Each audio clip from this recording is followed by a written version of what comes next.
Okay, good morning to our 189 participants who are logged in here in our Google Meet. So while waiting for the others, you may want to grab your coffee or breakfast para mas unahan tayo ngayong morning. Okay? Good morning again!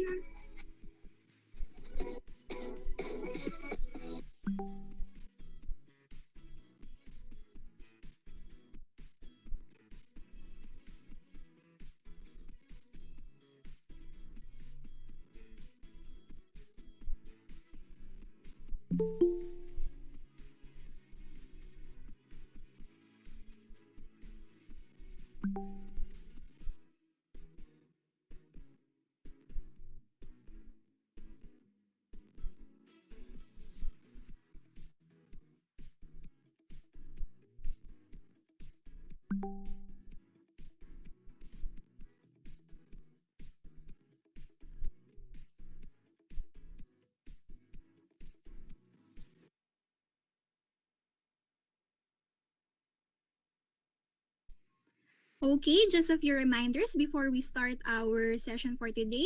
Please do check your stability, the internet. So, make sure na the whole session nandito po tayo. No? So, please make sure that your internet is okay.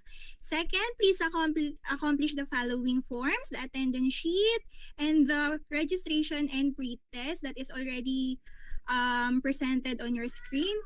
Please use the QR code or if you may so, the link is already posted in our chat box by our chat box administrator. So again, please to accomplish the attendance sheet and the registration and pre-test. Thank you so much.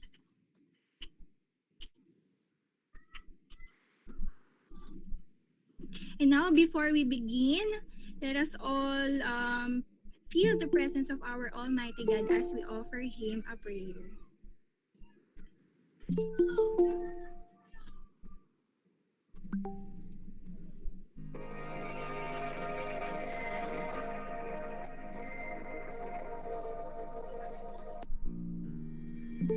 Manalangin tayo. Bathala, salamat sa lahat ng iyong biyayang ipinakaloob sa amin. Salamat sa langit, lupa, apoy at tubig. Salamat sa lahat ng iyong likha. Patnubayan mo kami, Bathala, na mamuhay ng payapa at patas. Patnubayan mo kami na maging bukas sa pagkatuto at maging handa sa pagtanggap ng aming mga pagkakamali at kahinaan upang nang sa gayon ay maitama namin ito at mapabuti pa ang paglilingkod sa sambayanan. Patnubayan po ninyo ang aming mga tagapagsalita na makapagbahagi sila sa amin ng mga makabulahang bagay. Dumaloy nawa sa kanila, Bathala, ang katalinuhan at kausayan mo upang may bahagi nila ito sa amin ng buong buo. Ang lahat ng ito, Bathala, ay dinadalangin namin sa iyo. Amen.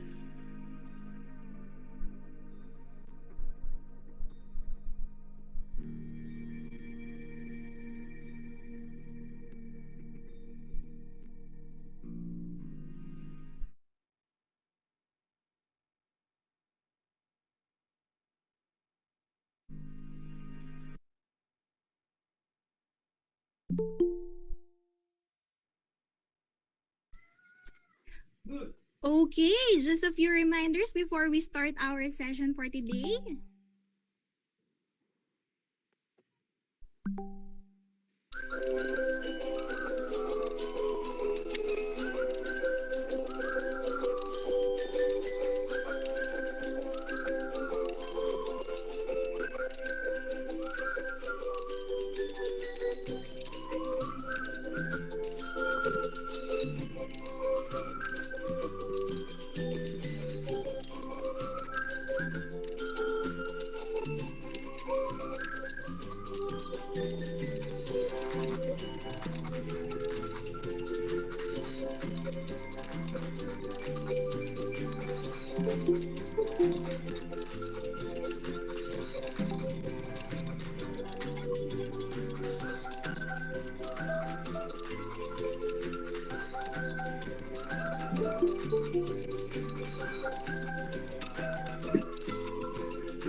Okay, I will just give you a recap on what happened last Monday, September 13. Okay?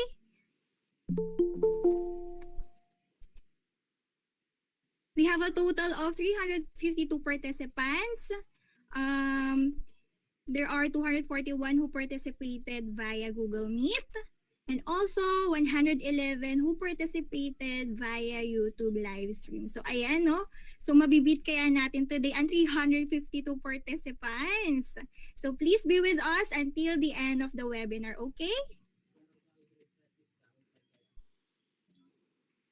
And the preliminaries, of course, we already have a prayer, check-in activities, acknowledgement of the participants. Also, we have discussed last week the modern collaboration without compromise security by our first resource person, Sir Dambo Ren. And the second session was the Cybersecurity under New Normal by Sir Glay Wang. Ayan. So, there. So, these are, I just listed some of the insights of the participants last webinar. So, here are some. Utilization of Google Workspace and how to have some safe protection against threats and attacks during the pandemic. So these are from the participants, no? Their learning insights.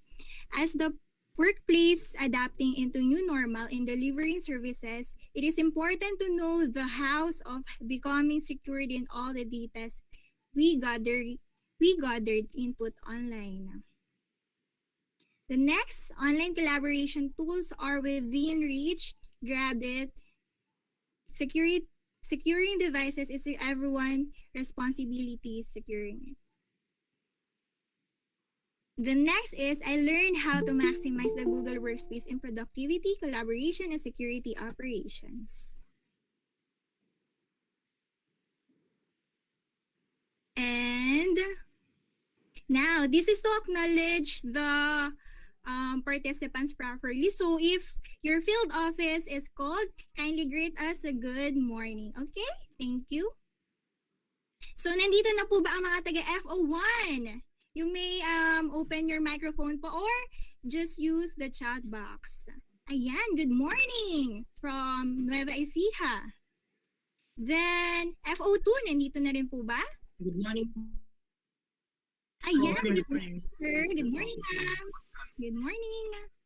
Okay, from FO3, nandito na rin po ba? Good morning po. Good morning. Ayan, FO3, nandito na. Ayan, FO3. FO4A. Good morning po. Ayan, good morning, sir. FO4B, nandito na rin po ba? 4B, nandito na? Ayan. FO5. Good morning po. Ayan, good morning, Miss Julianne. FO6, nandito na rin po ba? Ayan, good morning, maayong aga. FO7, nandito na rin po ba?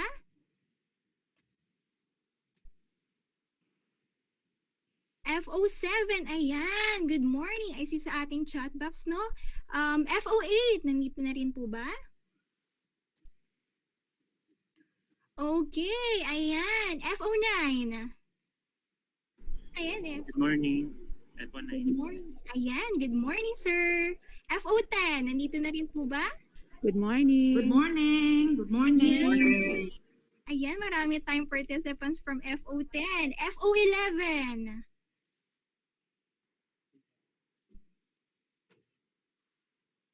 FO11, nandito na rin po ba? Okay, baka nakaligtaan ko lang sa chat box. Okay, FO12, nandito na po ba? Good morning. Ayan, good morning, sir. How about FO Caraga? Nandito na?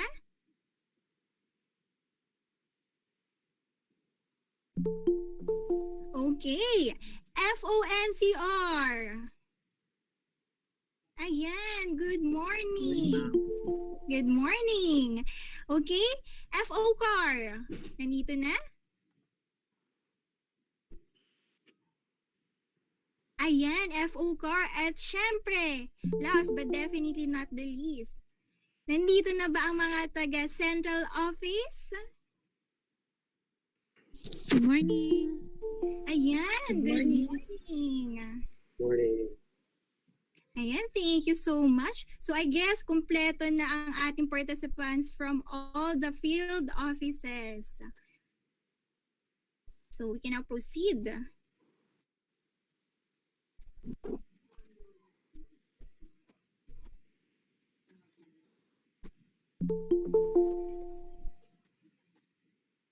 For a moment.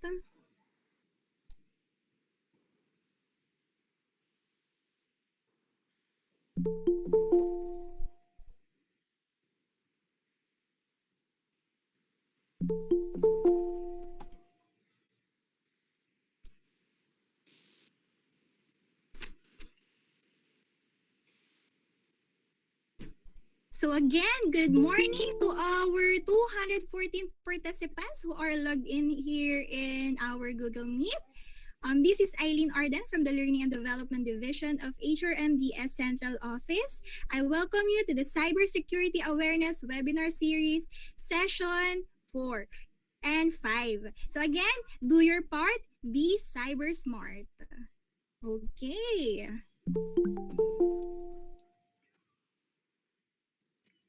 So again, we already had 3 sessions for the past Monday. So we have discussed the network security in the COVID-19 era, the secure enterprise collaboration versus public social media, and also the cybersecurity under the new normal. And now, we will be discussing the cybersecurity awareness on how to be safe and ayan pala, sorry. So So just to introduce the first resource person, may I just read to you her background? So Engineer Maria Sinag P. Abelo is a registered electronics and communications engineer from the University of Santo Tomas. She has 14 years of professional experience in field of telecommunications and technology with skills focused on project implementation management specialist, conceptualizing project proposals for network design, expansions, managing last mile build out, and system integration installations to clients. She joined the government as an Information Technology Officer 1, IT or ITO 1 of the then DOST ICTO or DIG in 2016 and held various concurrent roles as OIC Provincial Head of MEF-ICHA, Regional Project Focal for Electronic Business Permits and Licensing Systems, and Regional Project Focal for Philippine National Public Key Infrastructure. Currently, she is the ITO1 of the Critical Infrastructure Evaluation and Cybersecurity Standards Monitoring Division of the DICT Cybersecurity Bureau. So again, may I welcome to you Miss Maria Sinag P. Avelo. Good morning, ma'am. Good morning to everyone. I hope you can hear me well. Can you please give comments na lang kung naririnig niyo po ako ng maayos or maganda po yung aking audio? Yes, ma'am, you're loud and clear po. Okay, sige po. Thank you very much po sa pag-welcome niyo po sa akin. Thank you for the very comprehensive background profile po. By the way, I would like to thank you rin po na you have invited the DICT Cybersecurity Bureau to present to you yung about the cyber threats that we're currently experiencing, lalo na po na nag-shift po tayo sa pagiging from the office, shift po natin yung office natin sa mga bahay natin. And then, karamihan kasi ng mga threats is, although nakaka-survive naman tayo, pero karamihan ng mga threats is mas ano po siya mas kung naaano natin, kung nami-mitigate natin sila, pero tumatalino din yung mga cyber threat actors natin. I would like to present to you yung aking presentation. Probably we could dive deeper doon sa ating yung topic for today, and I hope na medyo may matutunan tayo a thing or two. Pero with regards dun sa naging past sessions ninyo, I think parang somehow I had the feeling na meron na po kayong awareness program, and we thank the DSWD kasi nagkakaroon po kayo ng mga ganitong klaseng awareness program po. So if I may present my slides. Hold on lang po muna. Okay.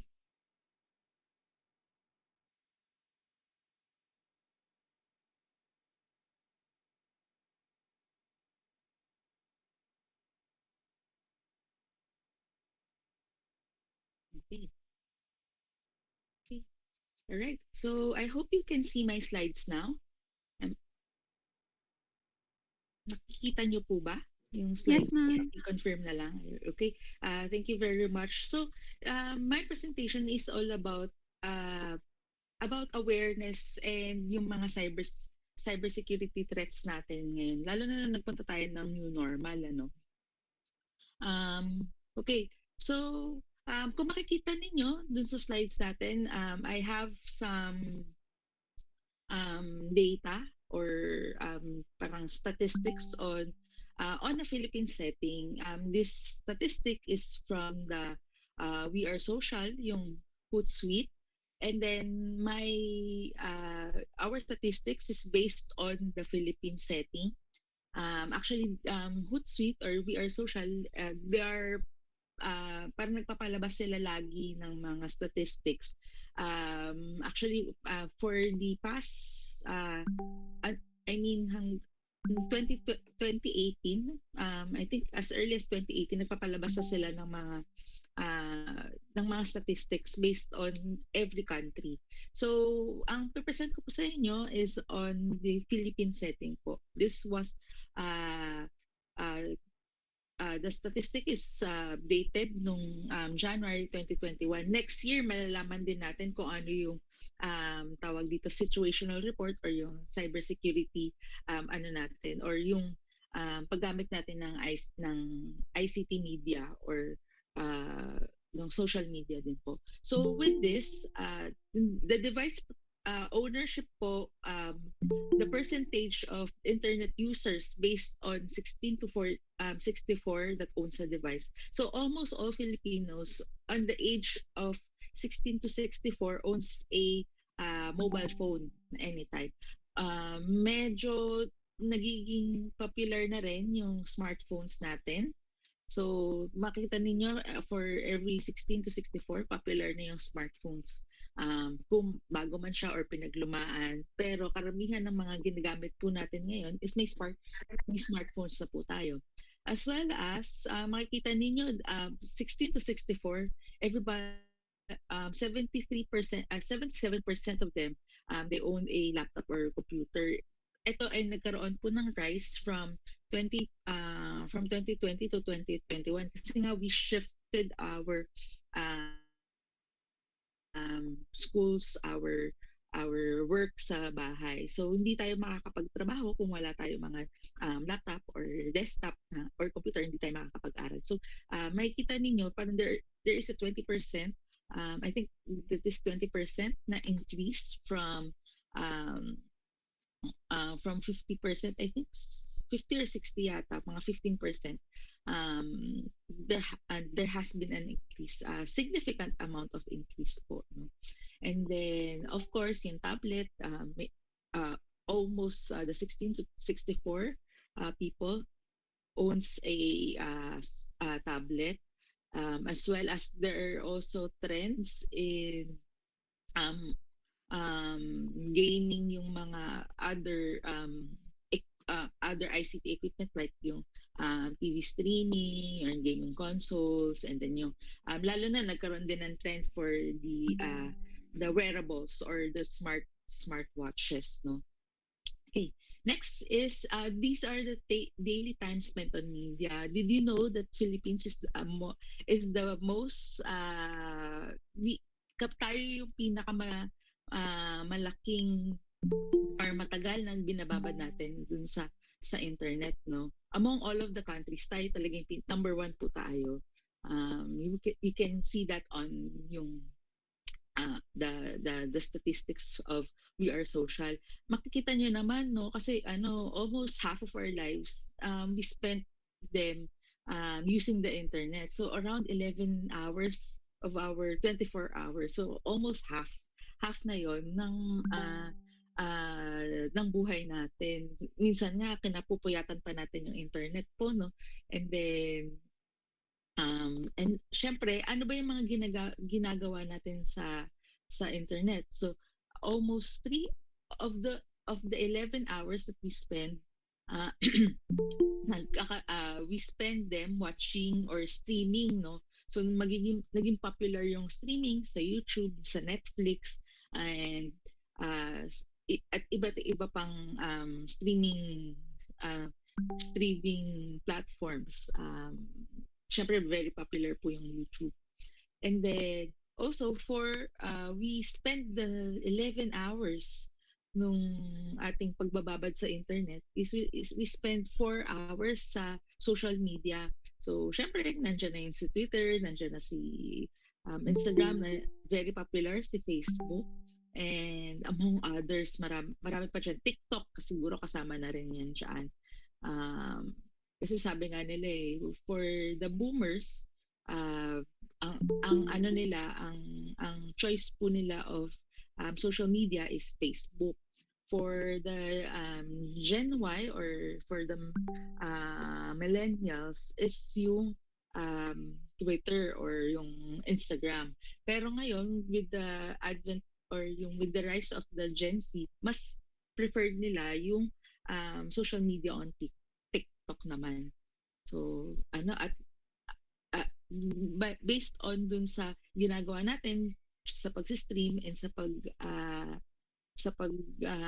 browse sa social media accounts natin, we spend 7 hours na. So, parang isang ano na yan isang one-third of our lives, everyday lives, no? So, kung ano nga parang ito na yung hours na pwede na sa trabaho, no? 8 hours. So, medyo alarming because masyadong matagal yung ating pagbababad.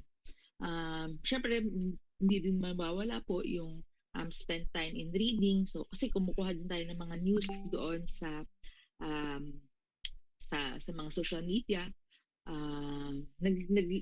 Nakikinig din tayo ng mga streaming music like Spotify, and then currently on the trend on a rise is yung mga podcast. So probably by the next year tataas din po siya.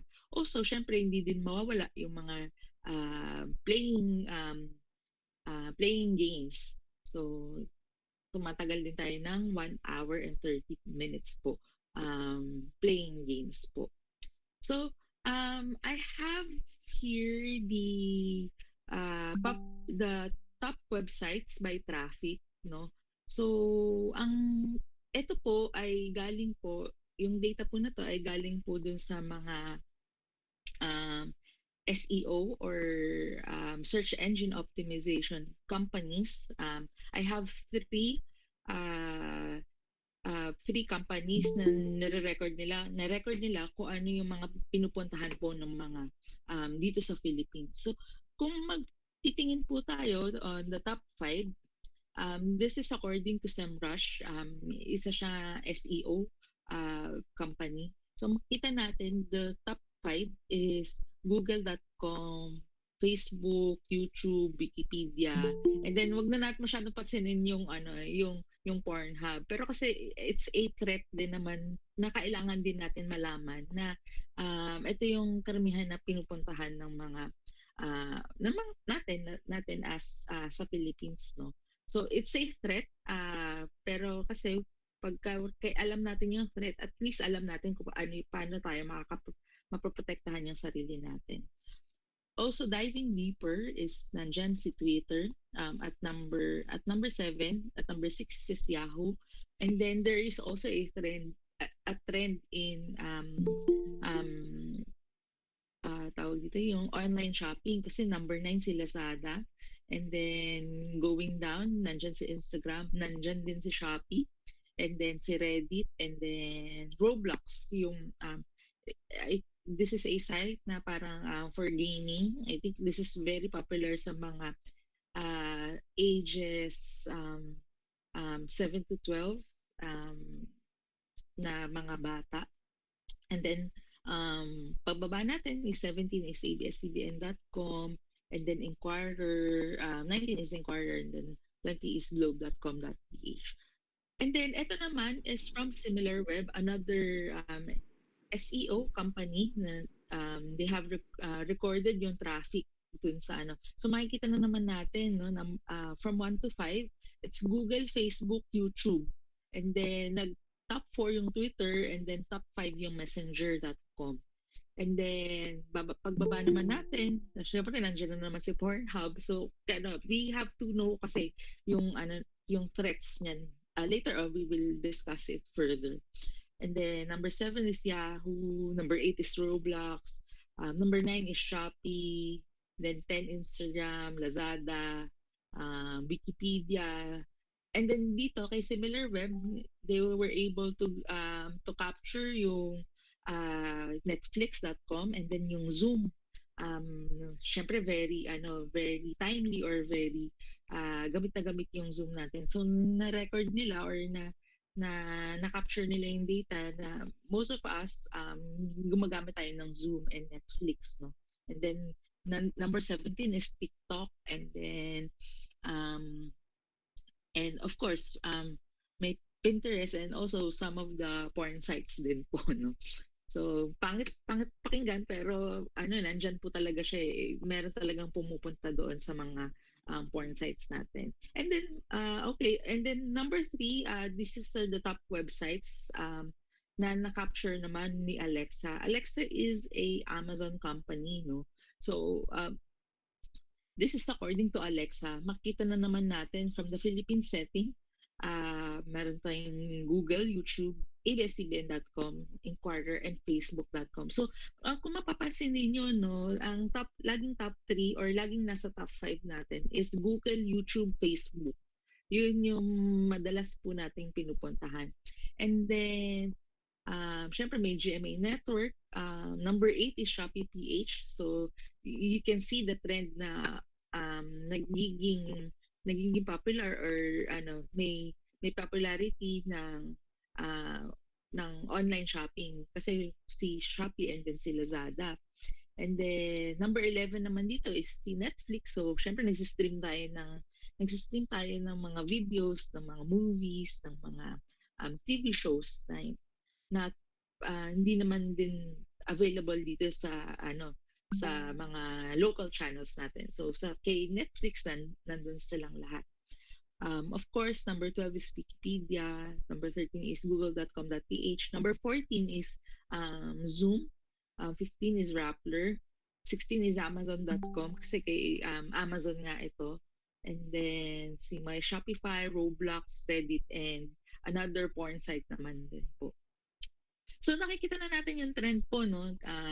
Yun yung laging pinupuntahan natin at may mga na ano po tayo, nakikita natin din yung trends. Worth noting is yung mga online shopping po natin and also yung mga ginagamit natin for video conferencing as well as yung mga streaming platforms po natin. So, may sinasabi po tayo na data is more valuable than oil and is most expensive asset in the world. Kung dati, on the first industrial revolution, ang oil po is, kapag marami kang oil, mayaman na mayaman ka. Kaya nga, di ba ang mga Middle Eastern countries po natin, Middle East countries natin, mayayaman po sila. Pero because we're in the fourth industrial revolution, ang labanan po natin ngayon is yung data. So the data that we share sa mga social media sites natin, they could be parang ano yun, they could be an asset to the companies later on. If you have watched yung sa Netflix yung Social Dilemma, pinakita nila doon na yung data is through the social media kasi nire-record na nila kung ano yung mga pinupuntahan natin, yung na-capture natin. Kaya nga pag nakikita ninyo, di ba sa social media like sa Facebook, no, pag kunwari tumingin ka lang sa Shopee or sa Lazada ng isang item, then siguro after a week or after 2 weeks makikita nyo na ulit or after 3 days probably makikita nyo na kagad na yung tinignan yung item or yung tindahan sa Lazada or Shopee, nagkakaroon siya ng ads dun sa ating sa ating social media, no? Parang ano yun tawag dito, yung inaral nila and then kung ano yung magpapabalik sa'yo dun sa, kasi inaisip mo na siya dahil natignan mo na siya. So kailangan dapat maging visible ulit siya para balikan mo para matuluyan mo na siyang mabili. Kasi let's say, kunwari, tinignan mo lang, pinag-isipan mo lang muna siya, pero hindi mo pa siya binibili. Pero after some time, kunwari, after 3 days or after a week, makikita mo na kagad siya sa social media sites ninyo na, ito parang may mga triggers na, sige, pibilin ko na nga to kasi naisip ko na naman ulit. So, yun yung, dun kumikita ngayon yung mga mga advertisers, no? The advertisers, they get yung ating data, and then dun sila kumikita because yung para mag-trigger yung isang user or yung isang person, um, parang inaano nila, nire-recycle nila yung data. The movie itself, or I think that's a documentary, maganda po siyang panoorin. So if you have time, maybe you can uh, you, you can you can watch it on your free time po.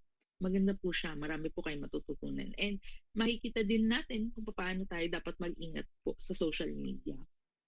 Okay.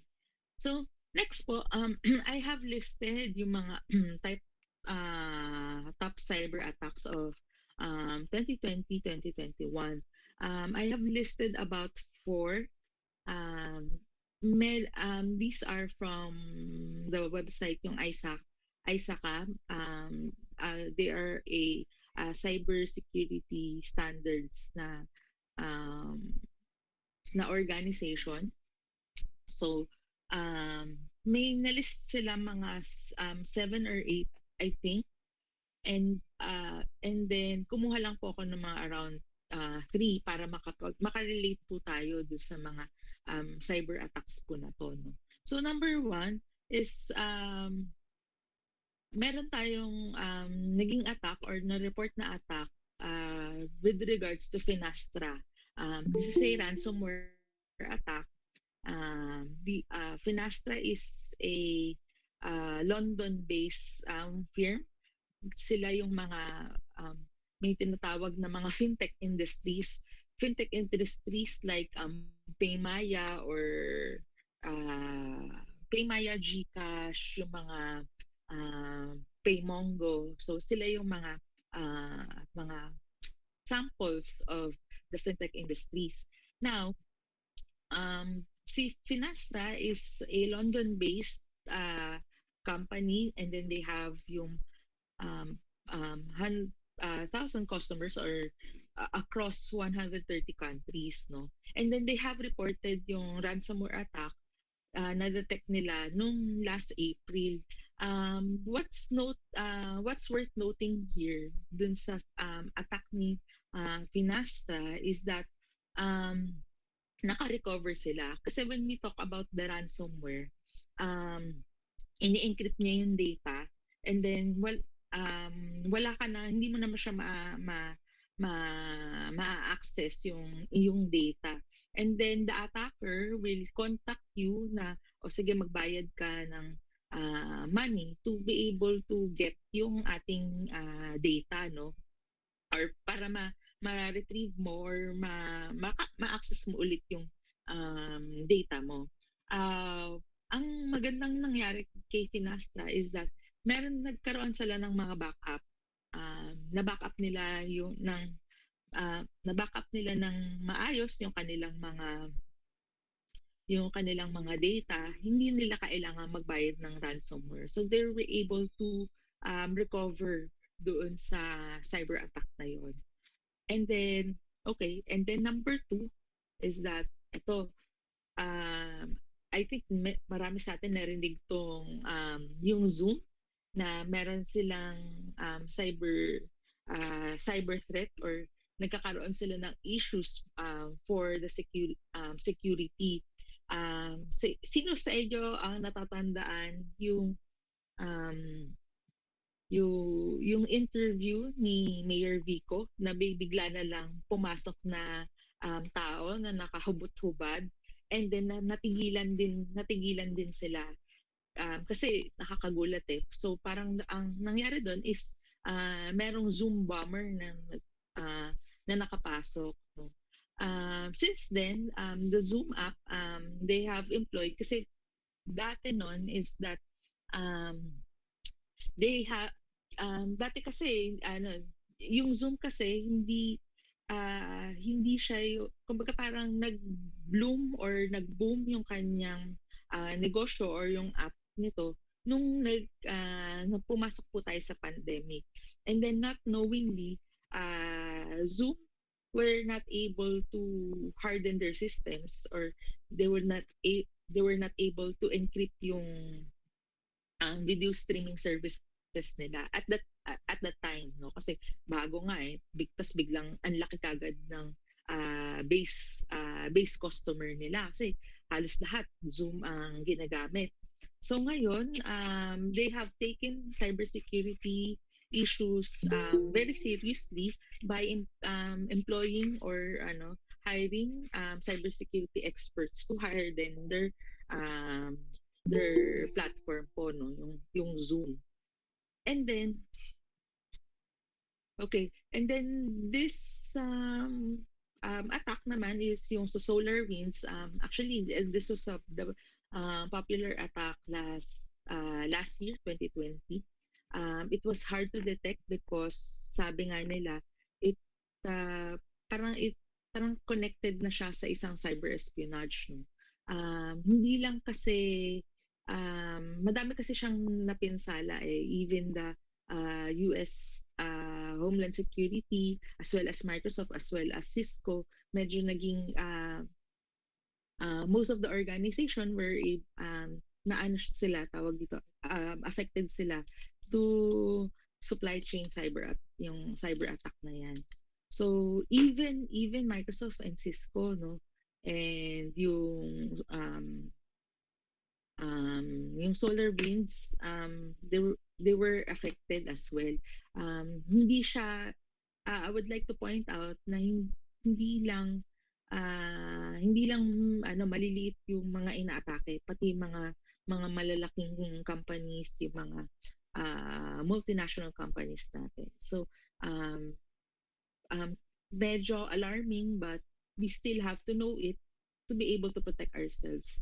And the most popular this 2021, this was last May, the attack from the Colonial Pipeline.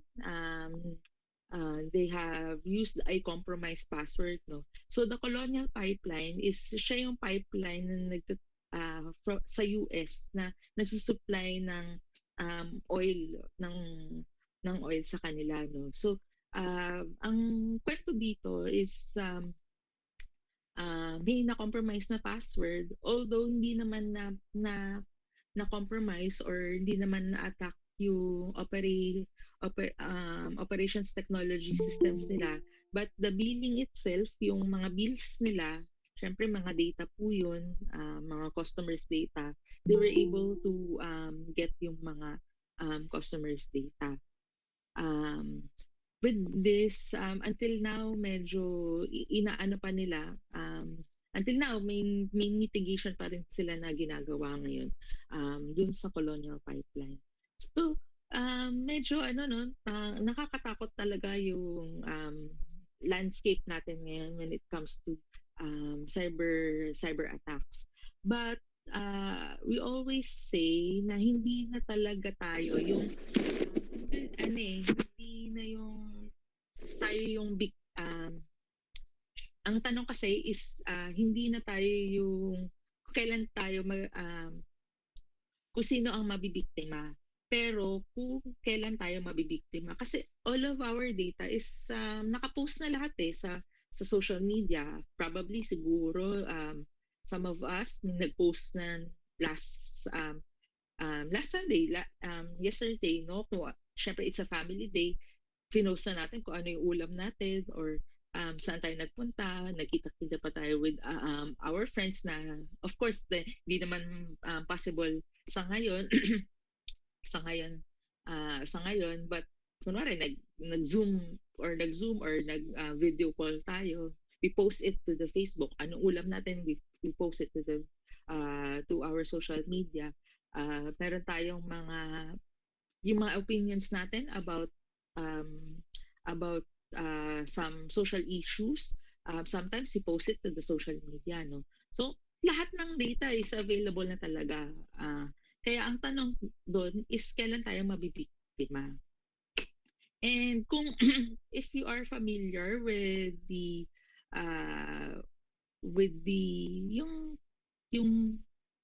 yung book ni Sun Tzu, The Art of War, sinabi nga doon na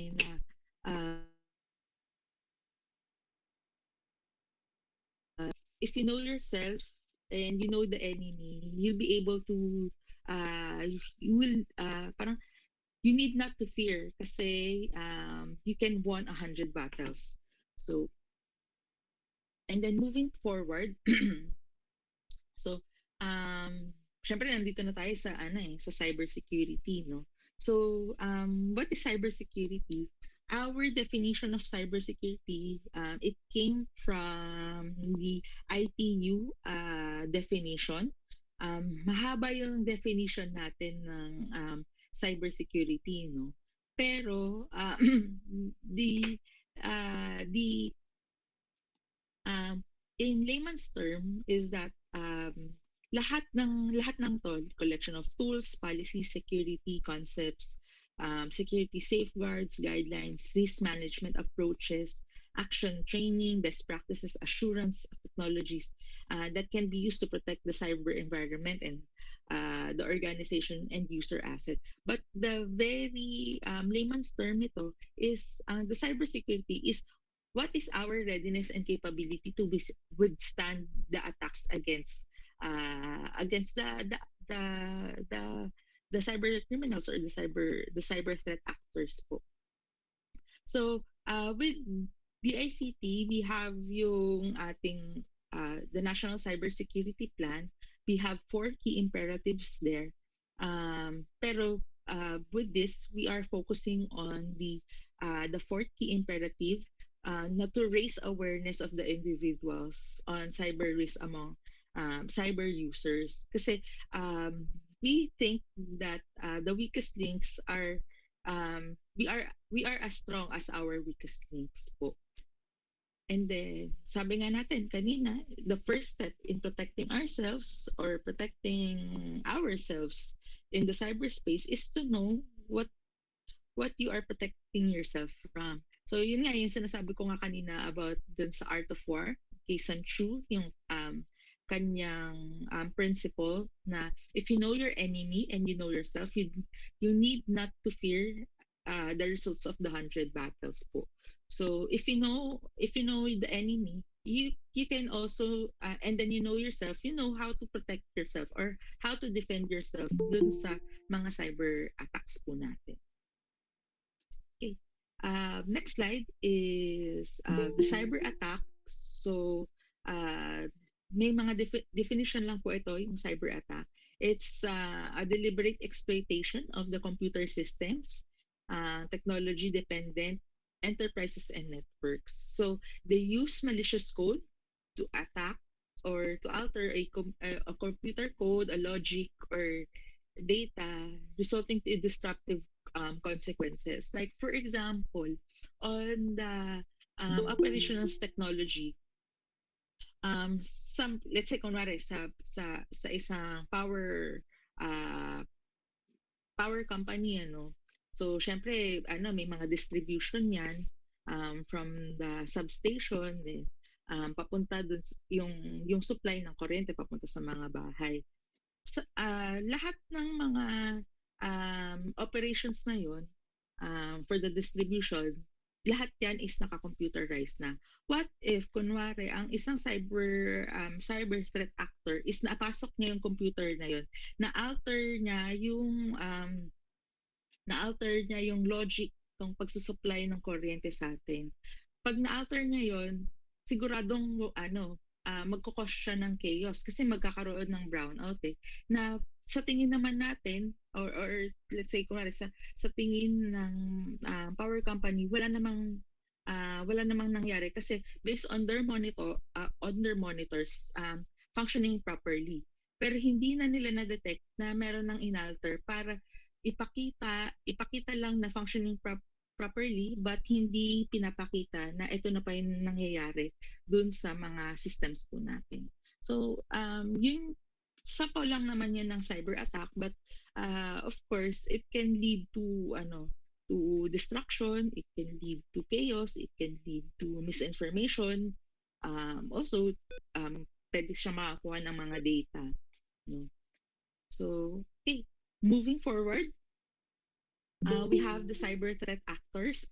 These are listed din dun sa ating national National Cybersecurity Plan of 2022, we have listed around five, excuse me, cyber threat actors. So I've listed here yung mga different uh, uh, yung mga classifications po nila, no? So we have here is five.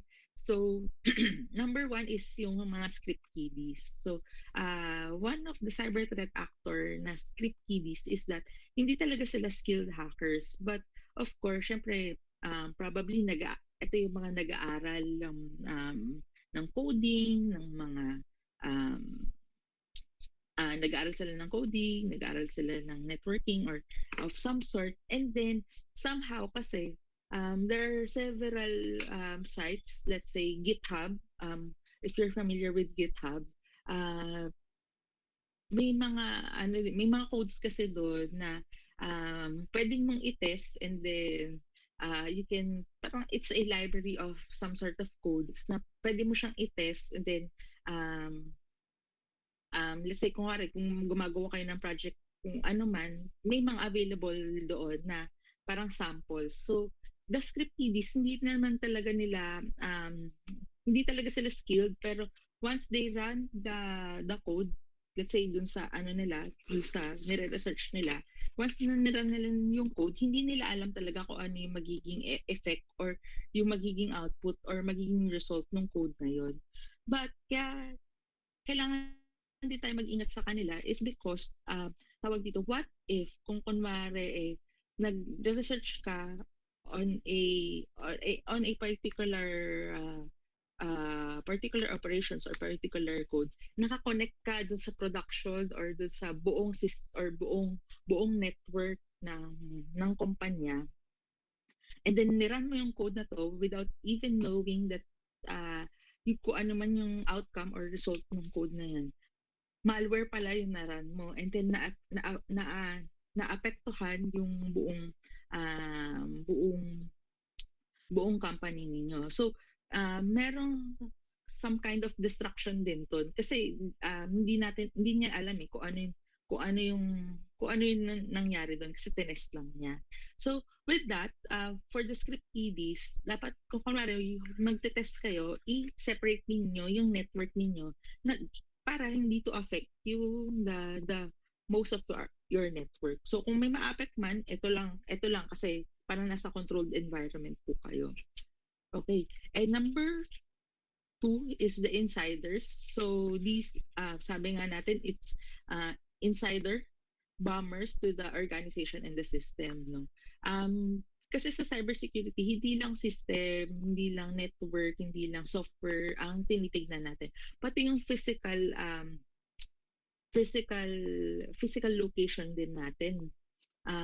Somehow, sabi nga I have attended one seminar on the terrorist, UN terrorists, no.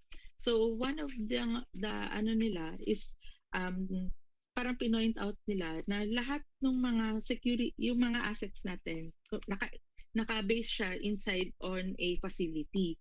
Now, if kung kunwari yung mga let's say yung mga janitors natin or yung mga security guards natin na protecting that facility, pwede kasi silang kakonnive dun sa pagpasok ng mga criminals din natin.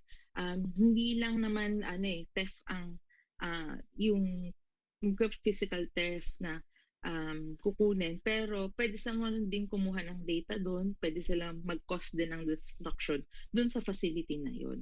So kailangan dapat titignan din natin sila, yung mga inside bombers, yung mga insiders din natin, kasi they could cause destruction din po. Number three is yung hacktivist. This is motivated by ideological activism. Kung mapapansin niyo, the hacktivists, they engage in the website deforming. Kung makita ninyo, kunwari may na-attack na website, somehow a group from this country na meron silang idealism na kaya nila ginagawa yan is because of they wanted an idea na ma-project na mababasa or nagpapapansin din sila. Some hacktivists also they penetrate yung mga systems din natin, not because of they wanted na makasira or they wanted a ransom for that, pero it's also a trophy, parang a trophy for them na pasok nila yung ganitong system. Hindi naman nila talaga wini-wish na bayaran sila, pero ang reward sa kanila is that meron silang bragging rights o napasok ko tong system na to. So hindi yan yung katulad ng mga organized crime and cyber criminals na they act like hacktivists, but they get yung personal information and sensitive data.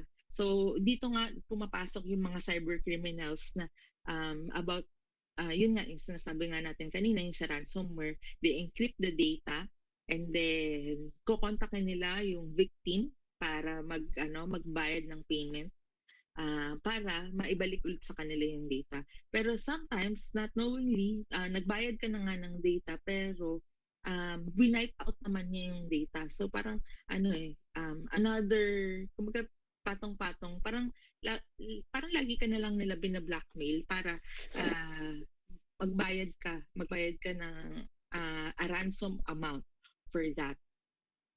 And then, let's say, kung wala talaga silang mapapala sa inyo, they could get yung mga personal data ninyo, ilalagay nila sa dark web para doon naman nila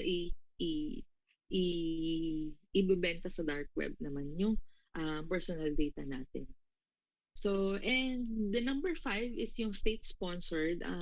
Probably this is yung pinaka-high level na yung state-sponsored attack. They are funded or directed by a nation. They are sponsored by nation. So, may cyber laws naman din tayo na as much as possible, but we don't want to interfere dun sa i-attack yung country by country. Pero, kasi wala kasing kumbaga walang borders ang cyberspace, wala kang border. So you have to protect yung self mo kasi agawan yung dun sa sa cyberspace eh. The more the more visible you are, syempre parang command and conquer yan. Ikaw yung parang pinaka first state country, if you can say that, or yung ikaw yung parang US na tumutulong sa lahat. No? Pero kasi yun nga, anyone can launch a cyber attack from cyberspace and without knowing kung sino man yung nag-attack na yun, which country or which nation. So we still have to protect ourselves even though meron tayong mga peaceful treaties with some of the countries. Okay. So moving forward, these are the common cyber threats. There is always malware. So these are malicious software intended to damage or disable the computer system. No? This is a very favorite tool ng ating mga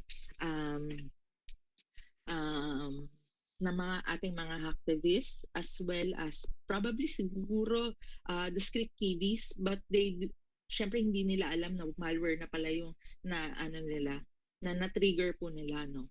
So this is a favorite tool ng hacktivists as well as siguro mga cyber criminals or cyber criminals,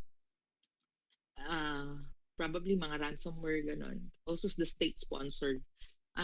Hacking is an authorized access to data in a system. Favorite tool din po to ng mga hacktivists.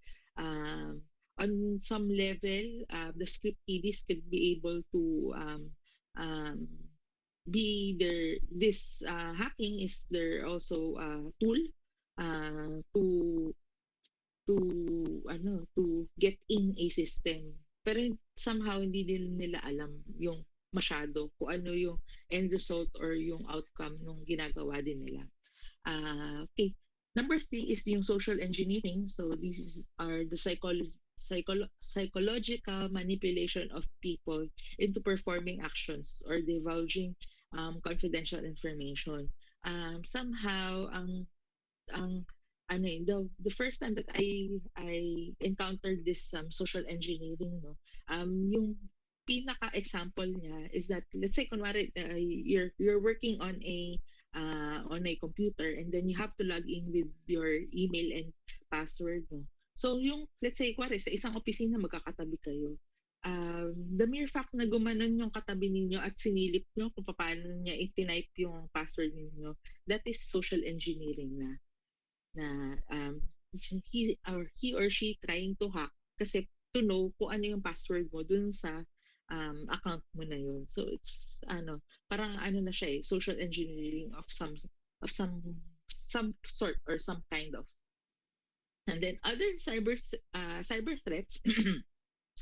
So kanina na sabi nga natin yung cyber threat na ransomware, no?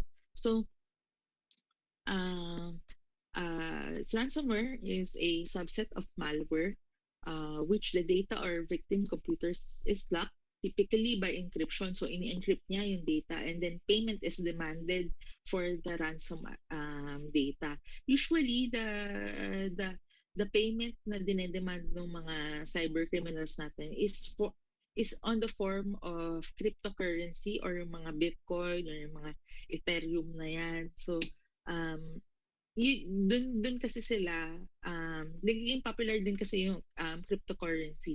So kaya yun yung um, ginagamit nila as parang ransom dun sa data mo. Cryptocurrency ang usually na gusto nilang payment for the ransom. So, yun nga, buti nga kasi we're very glad sa cybersecurity that you're doing this cybersecurity awareness program kasi somehow these threats is parang nakapaligid lang siya sa atin. And also maganda kasi you're educating your employees uh, to to to avoid this yung mga threats natin, no. Kasi somehow yung ransomware pwede mo siyang ma-release or ma-trigger by clicking yung mga suspicious link natin. Pero we'll talk it about more on the phishing po, no. Also, the man in the middle attack, this is when an attacker intercepts yung communication. So, I think meron akong video, pero I'm not sure if I could show it to you because I have a limited time po no. But yung kasi niya is merong isang sa CNBC, in-interview niya yung isang Russian hacker, no. And then the Russian hacker nag-set up siya ng access point for Wi-Fi. And then sinabi niya dun sa reporter na you have to connect to this Wi-Fi. Now, nag-connect siya sa Wi-Fi, pero while connecting dun sa Wi-Fi, may mga parang may mga ads, may mga nag-pop in na you have to install this ganito ganyan. So click niya yon, and then all of the sudden, syempre nag-install siya ng malware. Then yung computer ng hacker, nakita niya na yung mga sensitive information, even the passwords nakita din niya. And then nag-run siya ng code yung hacker na yun para ma-turn on niya yung camera nung computer ng reporter. So natakot yung reporter because lahat yun by just connecting to a unknown or unsecured Wi-Fi connection, pwedeng makuha ng ng hacker yung mga information po na yun. So na-intercept niya yung kumbaga na nakuha niya by using that Wi-Fi o yung Wi-Fi access point, na-intercept niya yung data. Okay. So, okay, number 3, another cyber threat is yung password attack. So, we have 3. May brute force attack tayo, and dictionary attack, and key logging. So, sa brute force attack, this involves yung running as many combinations of potential passwords necessary. Kaya nga we usually recommend that we change our password so often para kasi yung passwords kasi na yan, uh, nagkakaroon tayo ng combination, and then yung password kasi na yun is pwede kasi ang mga hackers magkaroon sila ng dictionary for the common passwords. Let's say password 123, 123456, pass 123. Yun yung mga common passwords na we usually use, no? So, kung kunwari si hacker, meron na siyang dictionary of common passwords, and then you use your common password for that, no? May possibility na brute force attack ka for the password that yung ginamit mo ng mga common passwords. So, nakuha na naman niya yung information mo kasi na-infiltrate niya yung account mo. Um, Also, yung number 3 natin is yung key logging. These are yung mga malwares na dun sa computer, they keep watch kung or parang minamanmanan ka nila kung ano yung yung activities mo dun sa computer mo. Paano ba natin nakukuha to? Somehow, merong what they call this, yung may um, may USB na pag pinasok mo, magre-release siya ng malware, matitrigger yung malware, and then pwede na siyang mag-send ng information dun sa hacker natin. Um, just like yung sa man-in-the-middle attack po. But dun sa man-in-the-middle attack, gumamit siya ng Wi-Fi, na unsecured Wi-Fi access point.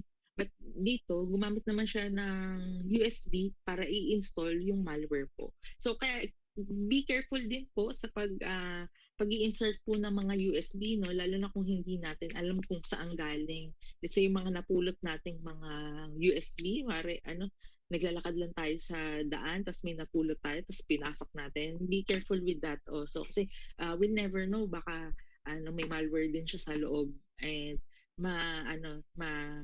maapektuhan yung ating computer. Okay. Some tips lang dun sa passwords natin. The more characters that you have, mas mahirap siyang uh, hulaan yung password natin. So, kung makikita ninyo, the difference between the 7 characters and the 12 characters, no? Kung simple passwords lang siya, kung hindi niya in-employ yung alphanumeric characters plus special characters, the seven character password can be cracked in 10 minutes. Actually 9.5 nga lang. But in 10 minutes, within 10 minutes, they could be able to crack your password. So as we go down, or as parang mas lalo nating hinahabaan yung password natin. Let's say for a simple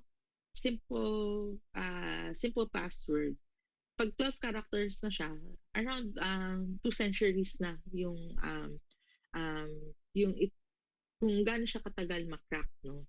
What more if we employ yung alphanumeric plus special characters, no? For the 7 character password, if we employ yung alphanumeric, mga 1 month siya na it would take to crack yung password na yun. What more pa kung dadagdagan pa natin yung characters natin. So for 12, ang sabi daw po dito is that you have 15,000 millennials.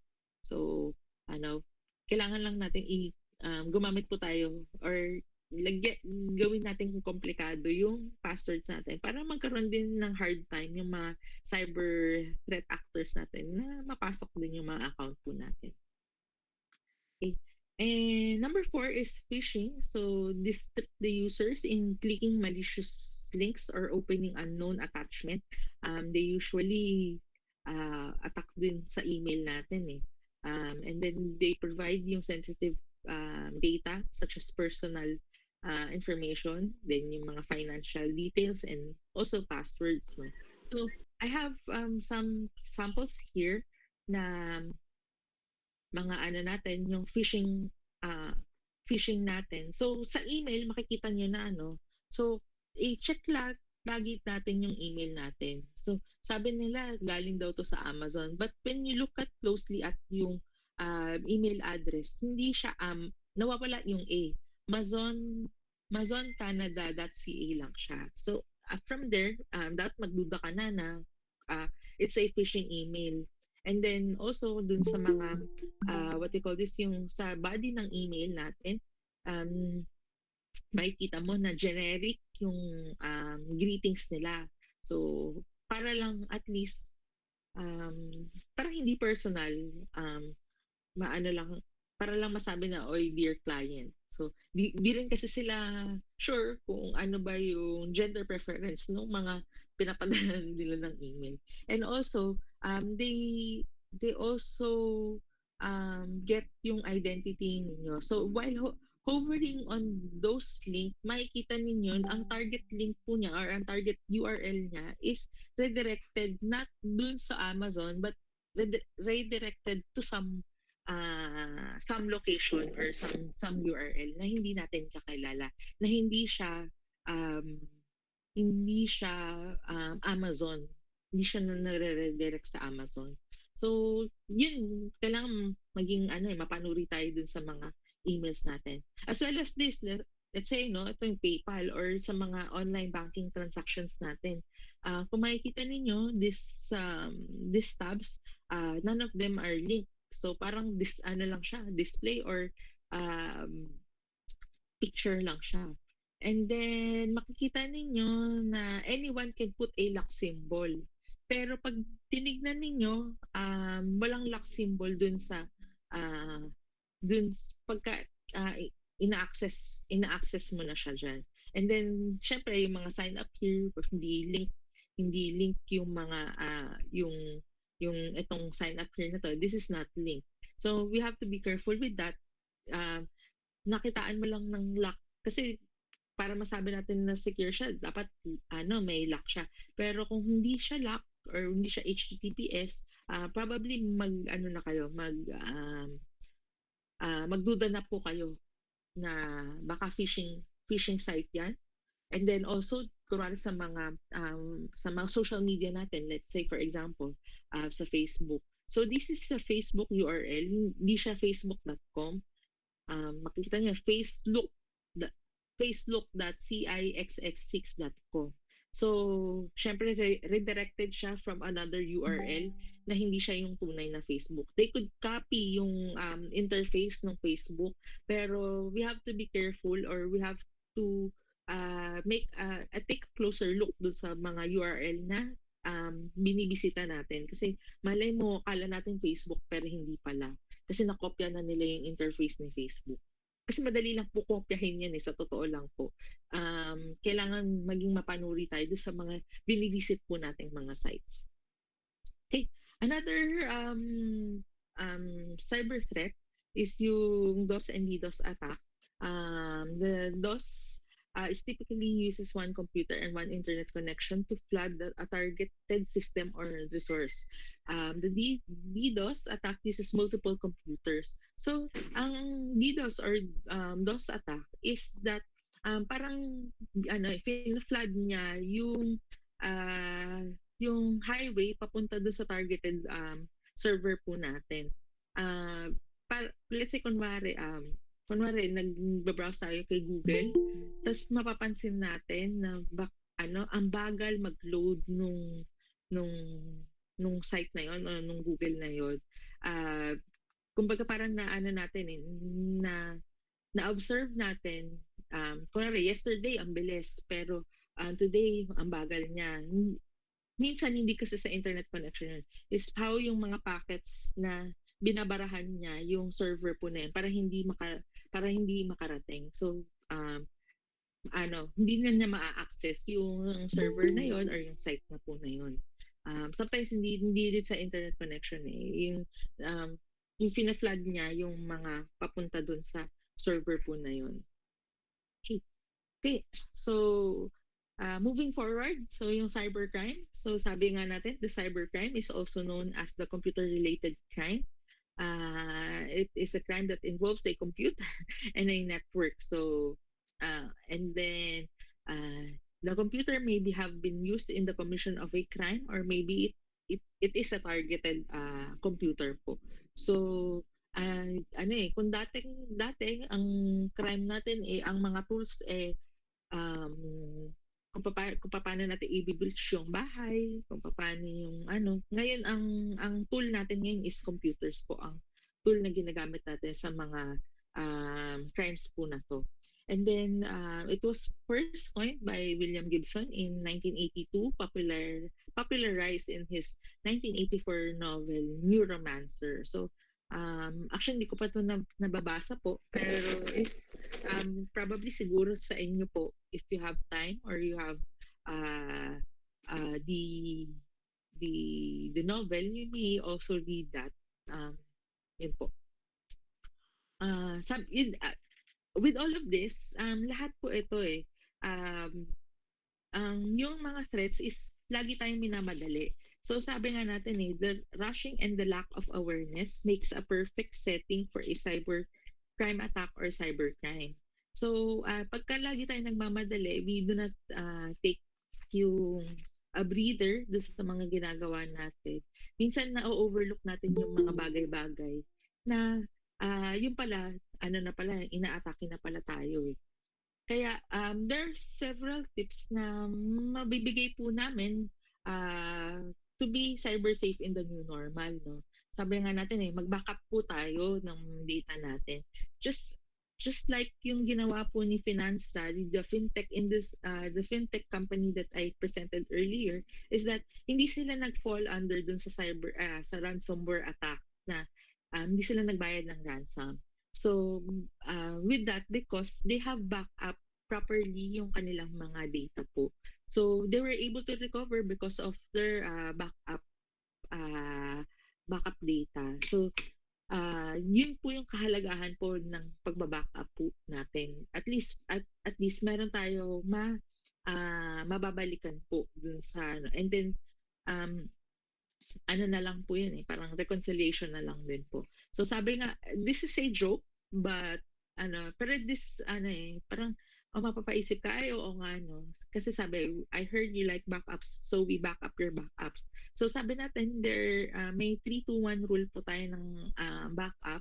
So you employ 3 copies of your file, and then you store it to different 2 locations, and then yung one is for yourself. So, yun po yung 3-to-1 backup rule po. Then number 2 is you do secure browsing. Kung kanina nga nakita ninyo dun sa phishing, may lock, pero makita mo dun sa browser, hindi pala siya secured website na mapupuntahan. So, paano ba malalaman kung secured yung website? Meron siyang lock dun sa URL po niya, and then meron po siyang HTTPS po. So somehow may nakakagaya na rin, pero at least dun sa mga trusted websites natin, like sa mga mobile banking, you can be assured po of yung at least makita ninyo. And then the banks itself, hindi po sila nagbibigay or i-email na you have to you have to give us your details, your personal information. Usually, kung meron man, tatawag po sila sa inyo. Also, use VPN. For us, we usually recommend to use VPN lalo na sa mga travelers. Pero I think this would be a timely recommendation din for us kasi lahat ng mga trabaho natin is naka-work from home po tayo eh. At least, when we connect dun sa VPN, at least we're making sure that yung nagko-connect na yun is from a trusted source po nung ating organization. Um, medyo pricey po siya compared, pero kasi if we value our security, this would not be a ah, kumbaga, if you value our security, parang maliit na bagay lang po yan dun sa magiging destruction niya in the future if ever that we have been attacked by we've been uh, we've been attacked by some threat cyber threat actors po. Also, we also have to invest also with the antivirus software, no? We hope that lahat tayo hindi tayo gumagamit ng crap antivirus software, no? Kasi pwede naman din 'yon. Pero kasi dun sa mga uh, how does the antivirus software work po? So let's say for example, ako gumamit ako ngayon ng hack na antivirus software. So from this day up to this day, protected ako do sa mga virus na or sa mga malwares na madedetect niya. But what if kung kunwari kinabukasan may bagong malware na lumabas at hindi natin i-update yung antivirus natin, lalo na pag crack, di natin ma-update talaga yan. So hindi na tayo protected dun sa mga malwares na moving forward po. Kaya nga we usually recommend po or we suggest na kailangan dapat um, legit po yung mga antivirus natin na mga subscription. At least para whenever na merong bagong malware or bagong virus um, na na maging ma-circulate po sa cyberspace, at least the companies itself mag-update sila, magbibigay sila ng patches para ma-update po sila, para updated din tayo dun sa yung protection natin updated din dun sa mga bagong labas na mga malwares po. Parang lang din yun eh, parang bakuna lang din po. So kailangan natin ng boosters kasi nag-evolve po yung mga yung viruses po, no. So paano tayo magiging protected kung hanggang dito lang yung protection po natin? Dapat mag-update din po tayo. Okay. Number 5 is the use of firewalls. Ito naman is marami namang maraming firewall equipment naman na available. Kaya po namin in-recommend na gumamit ng firewalls is that para yung mga unwanted na yung mga attackers po, at least dun pa lang sa firewall is na sila, mabablock na po sila. And then yung mga may pinapatagos lang ang firewall ng mga, let's say from the internet na from another user, yung tingnan nila ay trusted po. So pinapatagos po nila yung mga trusted, nilalabas po nila yung mga hindi po nila trusted po. And then also, number 6 is use strong password. So sabi nga natin kanina, the 7-character password can be cracked as fast as 10 minutes. So kailangan dapat we employ yung alphanumeric plus numbers plus special characters po. So sabi dito, sorry but your password must contain an uppercase letter, a number, a haiku, a hieroglyph, and a blood of unicorn. So lang naman po yan, joke lang po yan, pero the gist for this is that the longer your password, the harder for it to crack po. And then number 7 is you secure our devices. So be careful what we plug on our computers, no? Lalo na yung mga USB na hindi natin alam kung saan nanggaling. Kasi somehow baka merong malware na pwedeng ma-install po dun sa ating computers po. And then, of course, don't mindlessly install third-party apps. Somehow kasi, these third-party apps, pwede rin silang mag-trigger ng malware po. Lalo na yung sa mga directly from the internet na probably yung mga crack din yan, may mga malwares, baka may mga malwares din po sila. Also, don't forget to patch your operating systems. As I pointed out earlier, na the operating systems are kahit yung mga antivirus softwares po natin, once na may update, kailangan dapat para may bagong patch na may patch update po kagad natin para maprotektahan po kagad tayo. And then letter B, be mindful in connecting to free public Wi-Fi networks, no? Kasi nga yung dun sa man in the middle attack, gumagamit po sila ng unsecured APs. Pwede kasi nilang maging tool yon to be able to grant access to your computers po. So, be mindful if kung hindi po masyadong kinakailangan, sana mag-data na lang tayo. Mag-data na lang po tayo. As well as kung kunwari, pwede naman din natin i-access yung, let's say kung ano man yung account ninyo, dun sa mga bahay natin. At least alam natin na secure po yung ating network connection po. Number 8 is also secure your online account.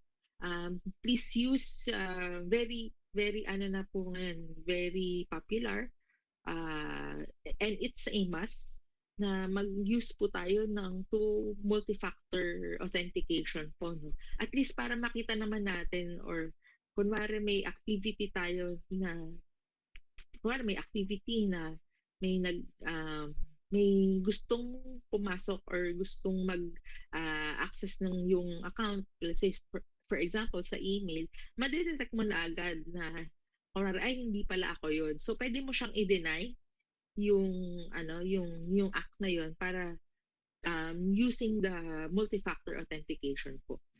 For the social media sites, please only add people you know, kasi kasi 'di ba our data naka na siya nandiyan na siya sa cyberspace. So at least man lang we're very to be sure lang na dapat ang nakakakita lang ng mga data po natin is the people that we know.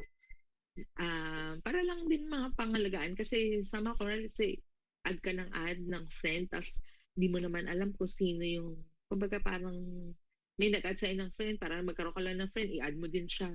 So at least tawag dito, yung kumbaga practice na lang din natin yung discretion po natin on adding the people through our social media. And then letter C, do not do ATMs. Kung meron naman kayong ATM at may laman po yung ATM, pwede naman po. Pero the ATM that I'm talking about here is yung mga at the moment. Let's say for example, bumiyahe po kayo sa Baguio, may kasama po kayong friend, and then pinost nyo kagad sa social media account ninyo na bumiyahe kayo ng Baguio with a friend. Then, nakita yun ng mga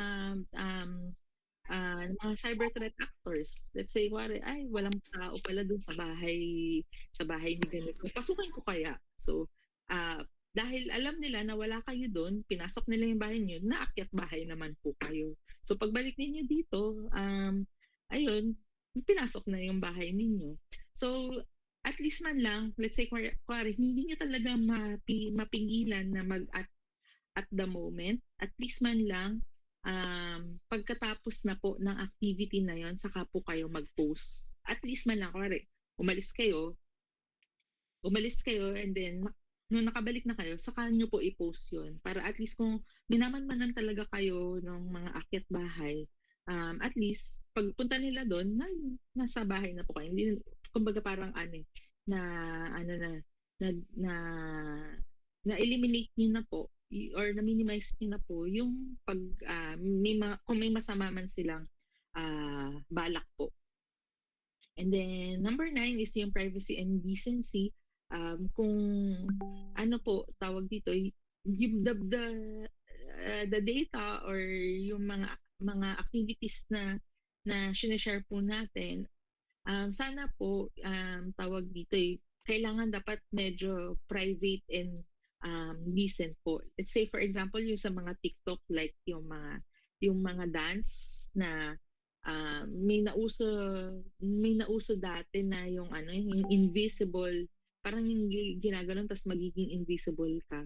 ah Minsan hindi nila napapansin na na nakikita din yung mga private parts nila. So kung gano'n, sana maiwasan po natin na 'yan kasi kailangan din natin maging mapangalagaan na maging friendly naman din ah, yung ating cyberspace, as well as para maano din what do you call this, ma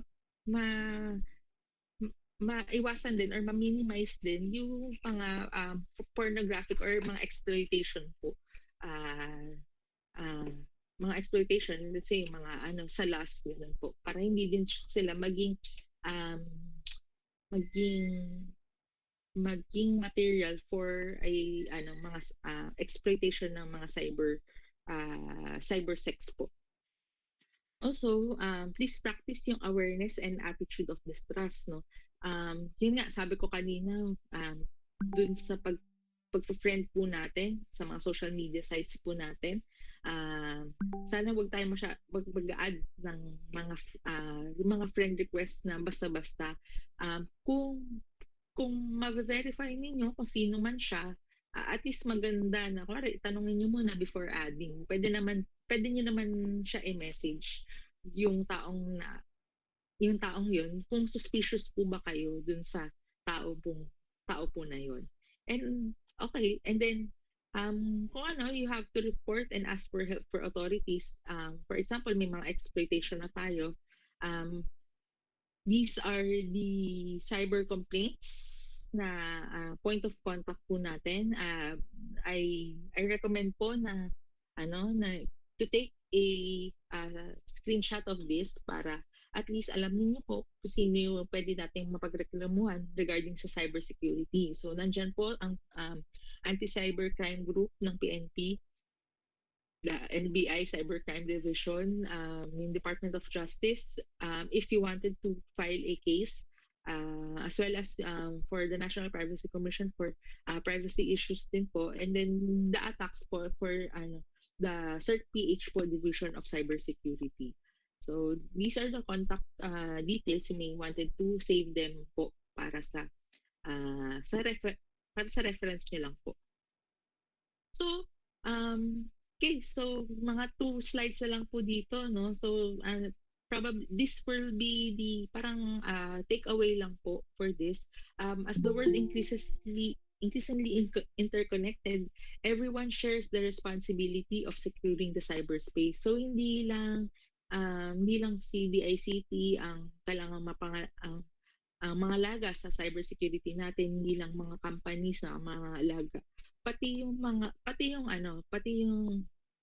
private yung mga citizens din po. We have our responsibility to secure ourselves kasi hindi naman nila kaya lahat yan, hindi naman namin kaya lahat yan. Kaya we usually do this advocacy seminars po because we wanted to be our constituency or our citizens na maging cyber aware po sila, and then maging cyber safe din po sila. And lastly, cybersecurity is not expensive compared to the cost of having a cyber attack. So when we employ these controls po, at least we're making sure that kumbaga yung the destruction is properly mitigated, or parang we have nako-contain na kagad natin on a minimal impact po. Kung wala tayong cybersecurity, kung inattack tayo, malamang the damage will be very very large, enormous po siya. So with that, thank you very much for your time. I hope you have learned a thing or two dun sa aking presentation. And if you wanted to know more about the cybersecurity, with the, kung ano yung ano sa DICT, may follow all of these um, um, social media social media accounts po ni cybersecurity, DICT cybersecurity. Thank you very much and have a good day po.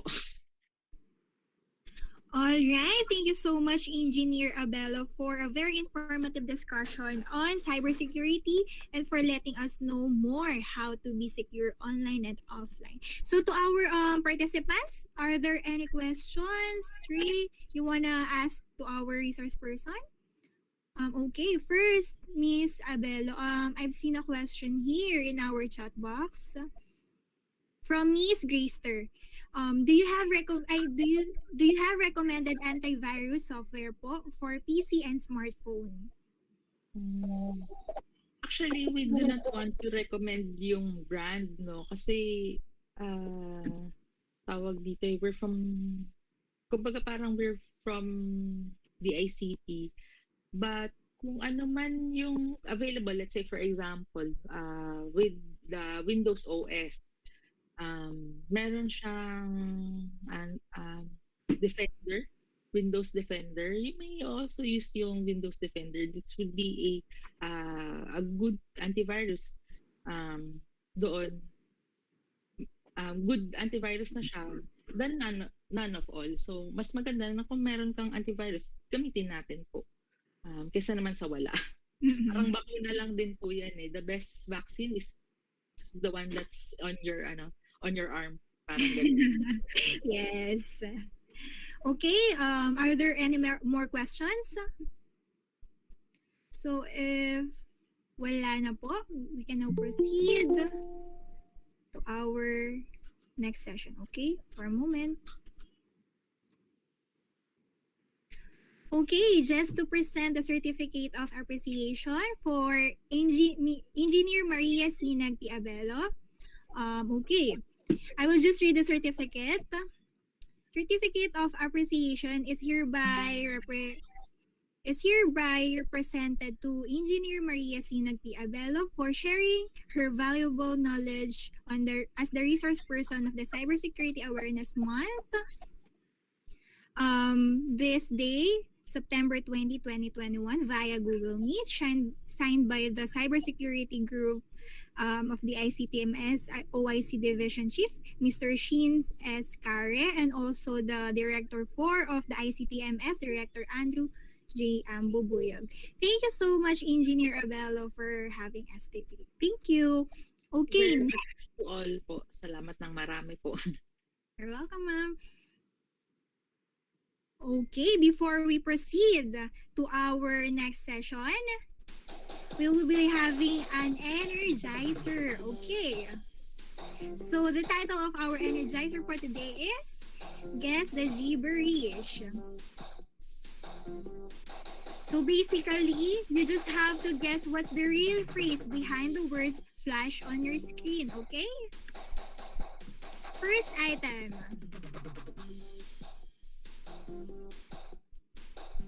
Okay, if you know the answer, just type it in the chat box. In 10, 9, 8, 7, 6, 5, 4, 3, 2, and 1. Okay, see sa chat box na may nag-guess na, no? It's from HR Welfare Section FO8 YMCA. Okay.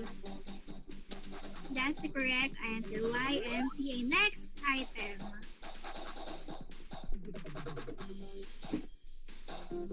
Any guesses?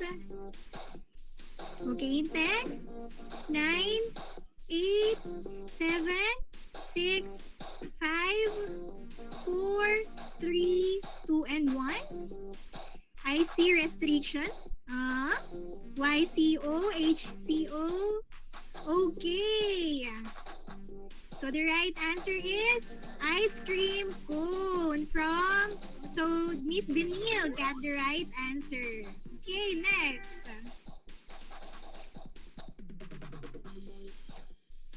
Okay, yan. Panty liner. In 5, 4, 3, 2, and 1. Bakit naman panty liner? So the right answer is frontliner. Kayo talaga ha.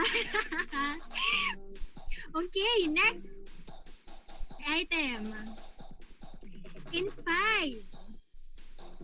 4, 3, 2, and 1. Okay, napaka-active ni Mr. Nino. No, kanina ko ba siya nakikita? Okay, the right answer is a lucky charm. So, ayan, bakit frontliner? Tingnan natin, bakit nga ba siya frontliner? Paano siya naging panty liner muna? So, ayan. So, ayan. So, we'll proceed to our next item. Ayan. In 5, 4, 3, 2, and 1. Okay, someone get the right answer. It's Sir Carl Labado. So, the right answer is Wheel of Fortune. Next.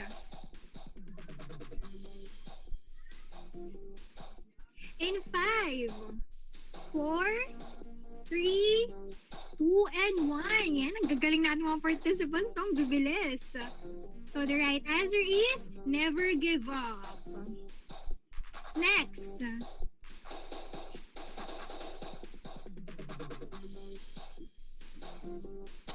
In 5, 4, 3, 2, and 1. Bakit naman rest in peace? Nakakatakot naman yan. Natakot ako. Okay. So, the right answer is Rice Krispies. Rest in peace. Bata pa po ako. Okay. Next.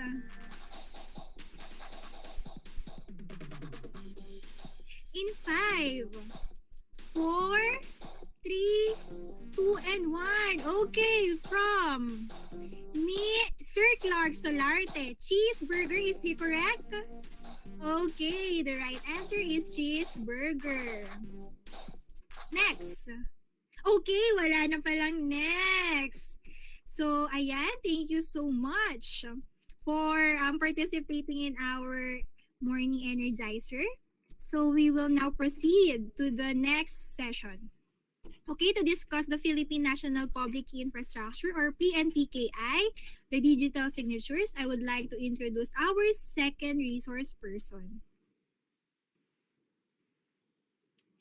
She graduated at the Polytechnic University of the Philippines, Santa Mesa, Manila with a Bachelor of Science in Electronics Engineering degree. Currently working at the Department of Information and Communications Technology or DICT under the Cybersecurity Bureau Digital Certificate Division. So, magka-school pala kami ni Ma'am, no? Let us all welcome Ms. Daryl Bolocan. Good morning, Ma'am. Hello po, good morning. Can you hear me na po? Yes, Ma'am, loud and clear po. Okay, thank you, ma'am. So magka-ano po pala tayo? Magka-alma mater po pala tayo, ma'am. Yes, proud PUP yan. Pila ulit pila. Yes. Okay po. Good morning po. So, kanina po na-discuss po ni Engineer Sinag kung paano po ba tayo maging cyber aware at cyber secure po. Gamit po yung kanyang na-discuss po kanina. So, ito naman po i-discuss ko ngayon. Ito po yung isang tool na pwede natin magamit para mas maging secure po yung online transaction natin at yung pag-sign po natin ng mga documents. So, let me share my screen po.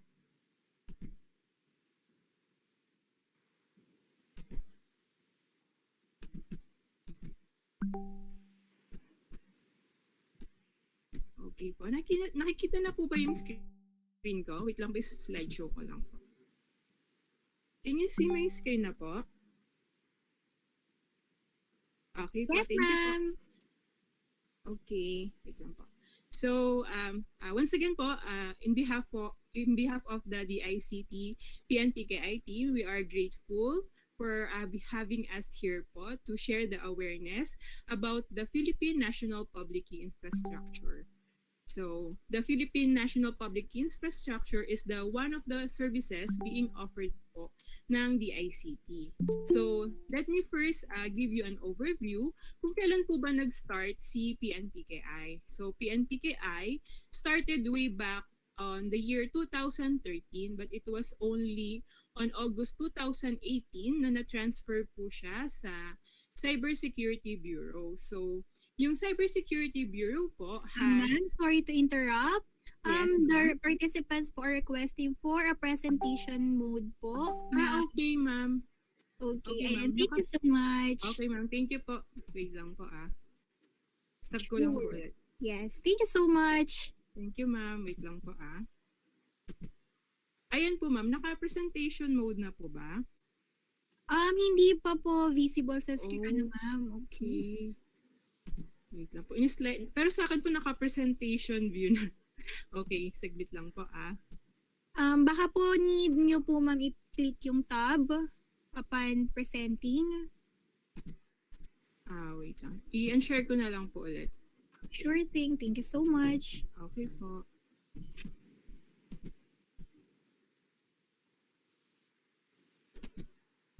Okay po, wait lang po. Pasensya na po sa inconvenience.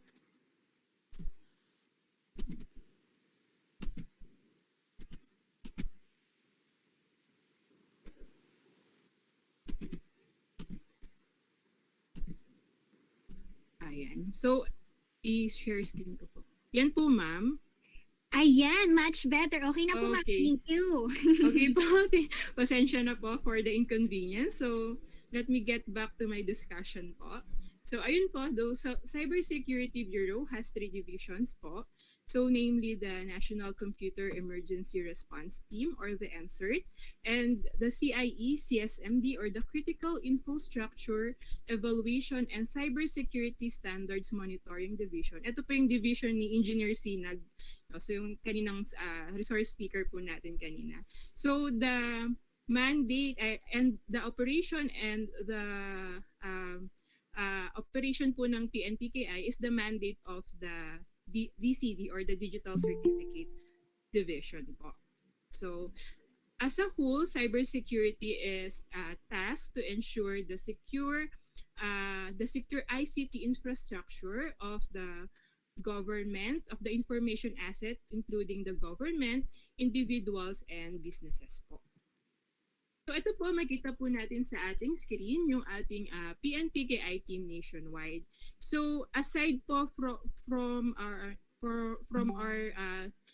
NCR head office, meron po tayong mga PNPKI team sa ating different field offices po.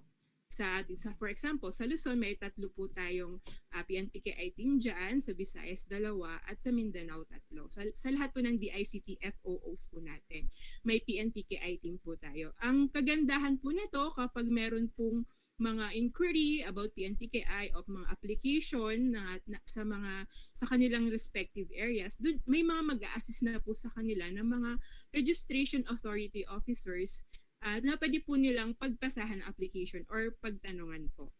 So, ayan. So, next po, ayan. So, lalo na po, nakita natin to nung pandemic.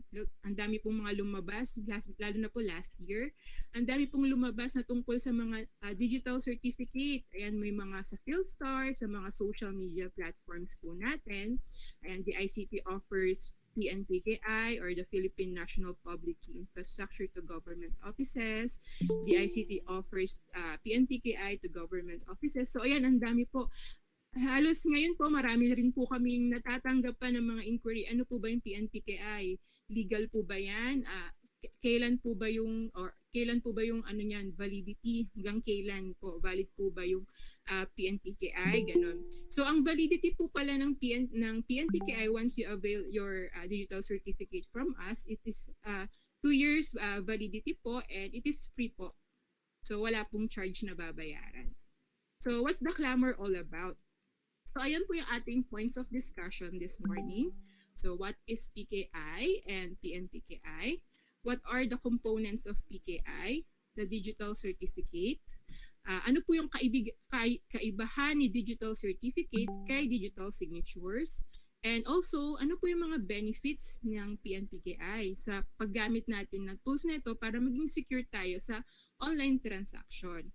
Also, syempre dapat may mga legal basis po tayong ginagamit sa e-signature at yung PNPKI at saka yung mga application requirements and processes po natin. So, ngayon po, marami rin po kami natanggap na ewan ko po, siguro may familiar po ba dito na for sa PNPKI or digital certificate? Kasi may mga na-receive po kaming application from the DSWD. Actually po, nakapag-discuss na rin po kami dyan sa central office kung ano po yung PNPKI. So, marami na rin po kami na-issuehan ng certificate.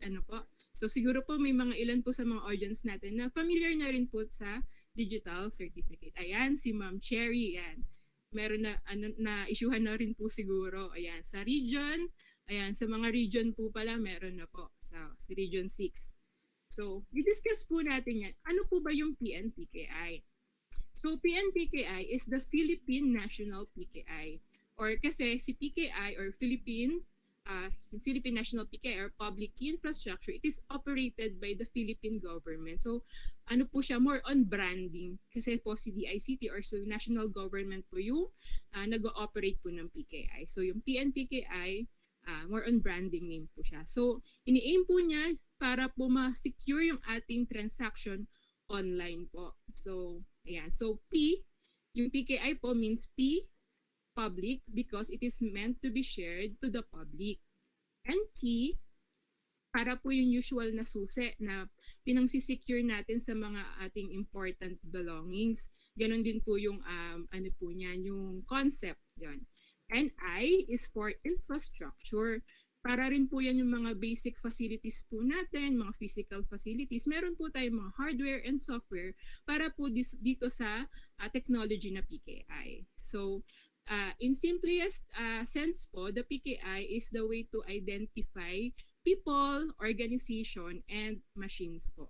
At para para maintindihan pa po natin mas lalo, i-share ko po yung short video po about the PNPKI. Let me unshare po para po may sound. Share ko po yung tab. Okay, wait lang po.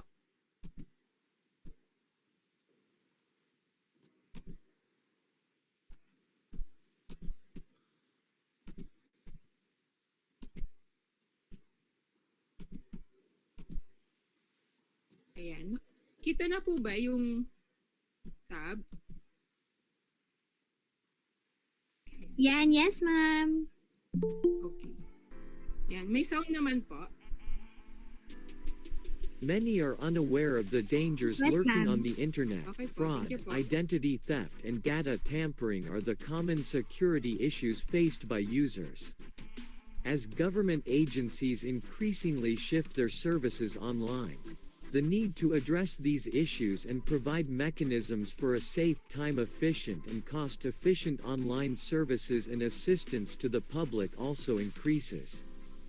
To attain a higher level of security for online transactions, the DICT Cybersecurity Bureau is implementing a Public Key Infrastructure or PKI. It is the key for digital security. It uses state-of-the-art cryptography and digital certificates for digital signing and encryption. These two components are the primary instruments of PKI that ensures identification and authentication of users of applications. PKI uses both public and private keys. One key locks and the other unlocks. Imagine a set of lockers at a public pool. One key, a public key, is given to the customer to lock a compartment. To prevent the customer from forgetting to return the key after use, the locker can only be opened with a master key. The private key, which is held by the owner. The digital keys work hand in hand to ensure digital security. The public key is used to encrypt the file while the private key is used to decrypt it, and only the right digital certificate can open the information encrypted with PKI. Digital signing. When a user with a PKI token digitally signs a document or email, the intended recipient can be assured that the information within that document was created by the person whom the message was from and that it is safe to open. Encryption. Another feature of PKI is the ability of a user to secure information within a document by encrypting it.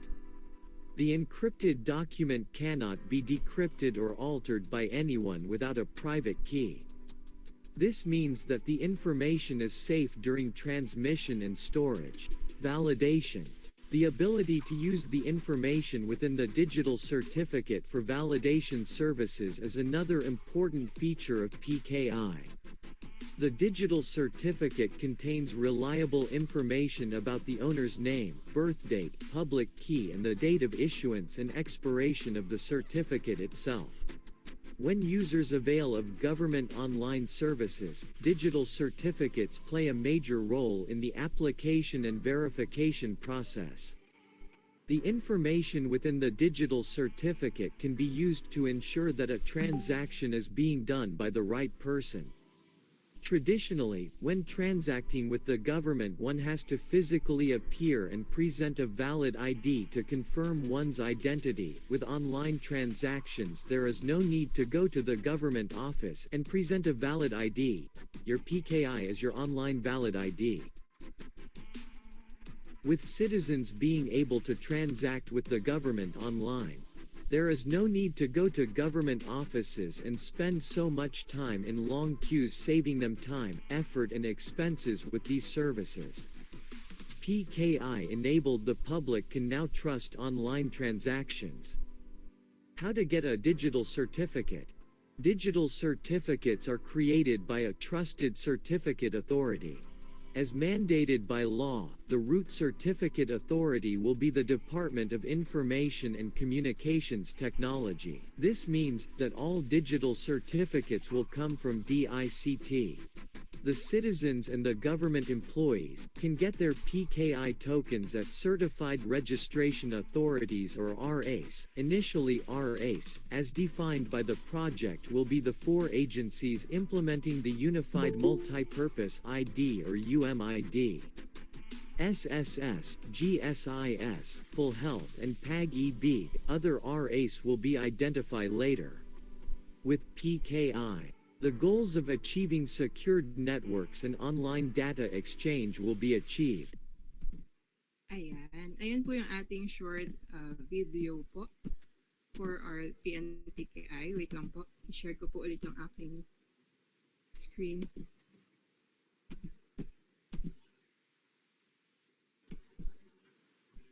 Okay. So, balik po tayo sa presentation ko.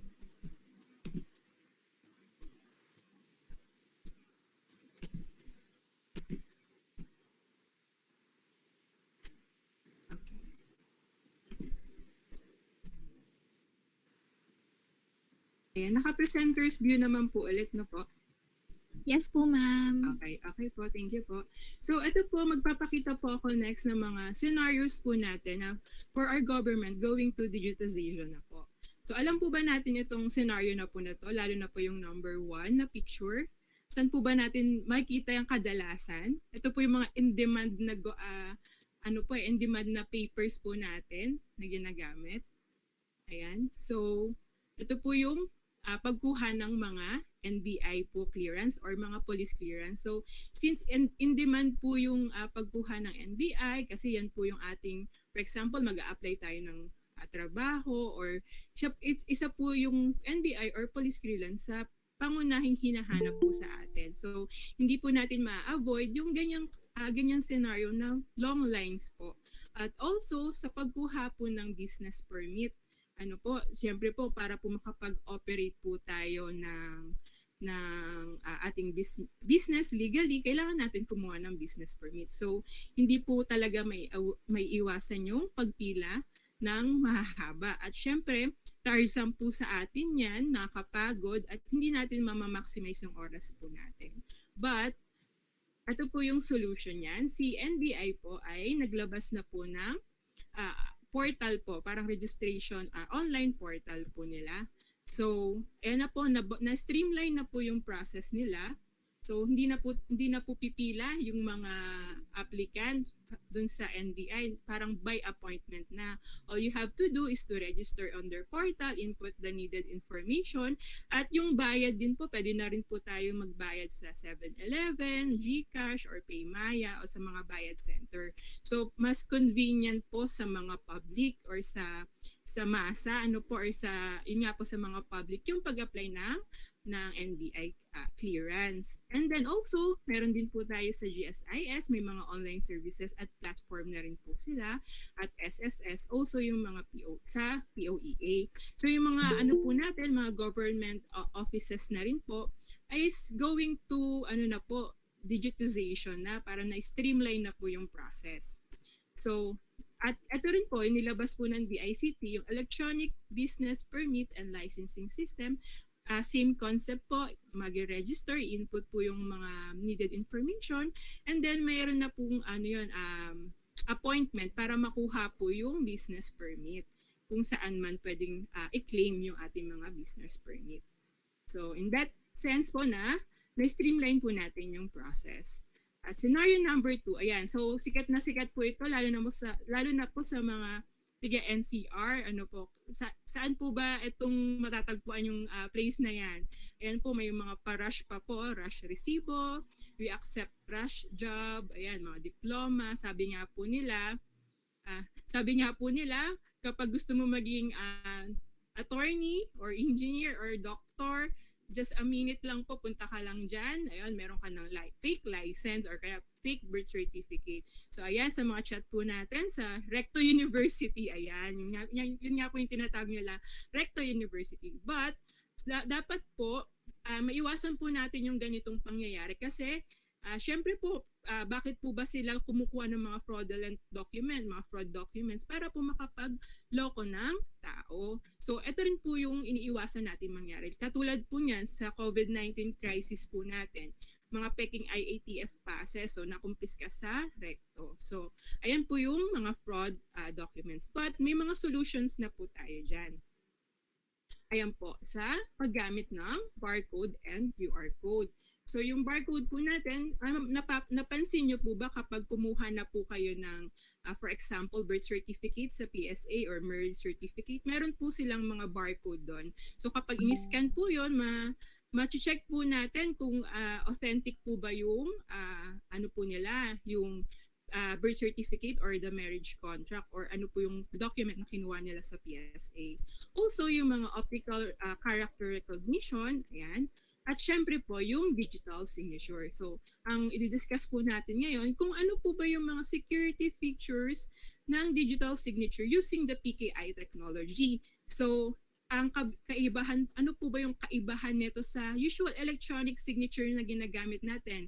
Di po ba pag gumagamit po tayo ng electronic signature, magsasign po tayo sa isang blank paper, okay, for example, white paper, and then iscan natin.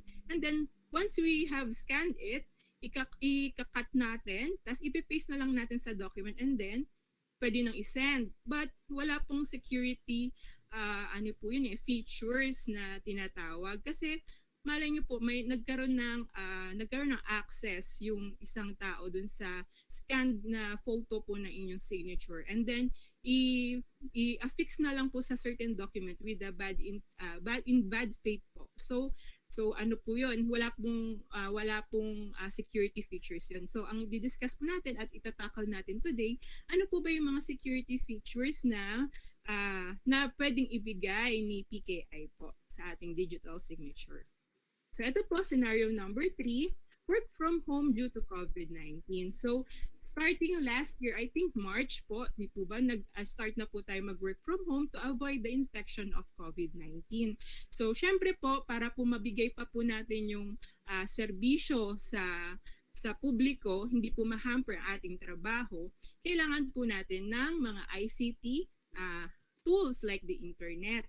But alam naman po natin, like yung diniscuss po ni Engineer Sinag kanina at yung mga na-discuss pa po sa inyo ng mga nakaraang webinars niyo po, na the internet is very vulnerable sa ating mga hacker at yung mga phishing, ganyan po. So kailangan natin ng safe tools na magagamit para smooth po yung transaction natin online. So, ito na po, naglabas po, ang solution po dyan, naglabas po si DICT ng Department Circular Number 6 last year po, noong April 2, yung guidelines on the application and the issuance of PNPKI Digital Certificate for external clients during the state of public health emergency. So, ito pong Department Circular na to, before pa kasi po ng pandemic or ng COVID-19 pandemic, para po sa para po maka-apply. Ewan ko lang po kung na-experience po ng iba na tiga DSWD kasi minsan po na-experience po namin parang pumunta po kami diyan sa central office and then nag-gather po kami ng mga application. So yun po, para doon na rin po namin mabe-verify in person kung sila po ba talaga yung nag-a-apply. So yung mga usual na, for example, mga walk-in applicants, pupunta po sa office namin, dala-dala na po nila yung kanilang duly accomplished PNPKI forms and the supporting documents. And that's the time na pwede na rin po namin silang i-verify yung mga IDs nila and then mismong tao na nag-a-apply. But syempre po, to avoid the infection of the COVID-19, syempre hindi po tayo pwede lahat present sa ating opisina dahil nga po sa pandemic ngayon. So naglabas po ng guidelines para sa application. So online na po, sa online vetting na po yung ginagawa natin ngayon. Magpapasa na lang din po through email and then i-verify po namin through video conferencing platforms like Zoom, Google Meet, kung ano po yung gusto po ng subscriber or kung saan po sila mas comfortable na gumamit na paggamit ng video conferencing platform po. Ayan. So kung gusto niyo po basahin yung guidelines, ayan po yung link na makita po natin sa ating screen. Ayan. So sabi po dito sa Region 6 mo, may virtual actual interview po. So ganun po yung ginagawa po namin, virtual po. So tinatanong po namin, dapat po valid yung mga supporting documents, original po dapat during the online verification yung maipakita po nila. So ayan. So tingnan natin kung ano po ba yung PKI. So yung PKI, it's more than the technology. Siyempre po, PKI is a system of processes, technology, and policies that allows you to encrypt and sign data. So ang purpose po niyan is to facilitate the secure electronic transfer of information for a range of network activities such as e-commerce. Ayan po, syempre lalo na po na itong pandemic, nag-boom po yung ating e-commerce. Sino po ba yung laging dyan? Laging naka-add to cart kapag sahod or may mga bonus. Ayan. Syempre po, para hindi na po tayo pumunta ng ating sa mga malls, syempre iiwasan na rin po natin yung crowded places. So e-commerce, Lazada, Shopee, ayan, yung mga ating pinag-a-add to cart. So dapat secure din po ating online transaction dyan. At syempre yung internet banking, and then yung mga confidential emails po natin, lalo na sa pag-transmit po natin yung mga sensitive information using the internet po. Yan. Tapos, next po is the PKI. Isa pa pong meaning ng PKI at yung mga components nito. So PKI enables risk to be properly managed so that electronic transaction can be performed on open and secure networks such as the internet. So ito pong PKI technology, meron pong two main components yan. So ang isa po niyan is the cryptography. Ito pong cryptography is siya po yung security mechanism na ginagamit dito sa PKI. And then also the digital certificate. Ito naman pong digital certificate, ito po yung nag-identity bind or identity binding nung user doon sa kanyang mga public and private keys po. So kapag wala yung isa dyan, hindi po magiging successful yung ating PKI. So i-discuss ko po muna yung ano po ba yung cryptography. So cryptography derived from the Greek word cryptos, meaning hidden. It is a method of storing and transmitting data in a particular form so that only those for whom it is intended can read and process it. So it uses mathematical science to encrypt, meaning kapag ini-encrypt, yung original message mo, ginagawa niyang unreadable or hindi mabasa para ma-lock. Yun po yung pang-lock. And then, decrypt, yung unreadable message, binabalik naman po niya into readable or into original message para ina-unlock or dinidecrypt natin yung data. So, paggamit po ng cryptography, pwede natin, it enables to store the sensitive information or itatransmit natin across to unsecure networks such as the internet. Para yung mga hindi intended recipients, hindi nila mabasa. So, ganyan po yung cryptography. So, ang ginagamit po natin sa PKI, ito po yung isang klaseng cryptography, is yung public key cryptography or yung tinatawag na asymmetric cryptography. So, it is a cryptographic system that uses pairs of keys. So, ano po yung pairs of key kapag inisyuhan na po kayo ng inyong digital certificate? Kapag ni-issue na po kayo, may marireceive po kayo na public and private key na keys. Ito po yung tinatawag na key pair. So, sabi nga po namin doon sa mga subscribers agreement, dapat yung private key nyo po tinatago po natin. So, tayo lang po dapat ang may access kasi may non-repudiation po yan na ino-offer si PKI. Mamaya po i-discuss ko po. Kasama po kasi yung non-repudiation sa isang benefits po ni PKI. So, yung public key, ito po talagang sinishare yan sa public. But yung private key, para pong ATM yan. Kapag yung ATM natin, alam natin na na-compromise or may nakakuha or nanakaw, ano po bang unang natin ginagawa? Pag nakuha yung ATM or alam natin na nakaw or nawala, di po ba ang ginagawa natin? Tumatawag agad tayo sa bangko para ipa-void or ipa-void or ipasara yung ATM natin para kung may makuha man, kasi minsan yung mga ATM nandun na rin yung password nila, may maliit na papel kung ano yung password kasi baka makalimutan. So, para hindi na maka-withdraw, ayun, pinapa-void nila yung ATM nila sa bangko.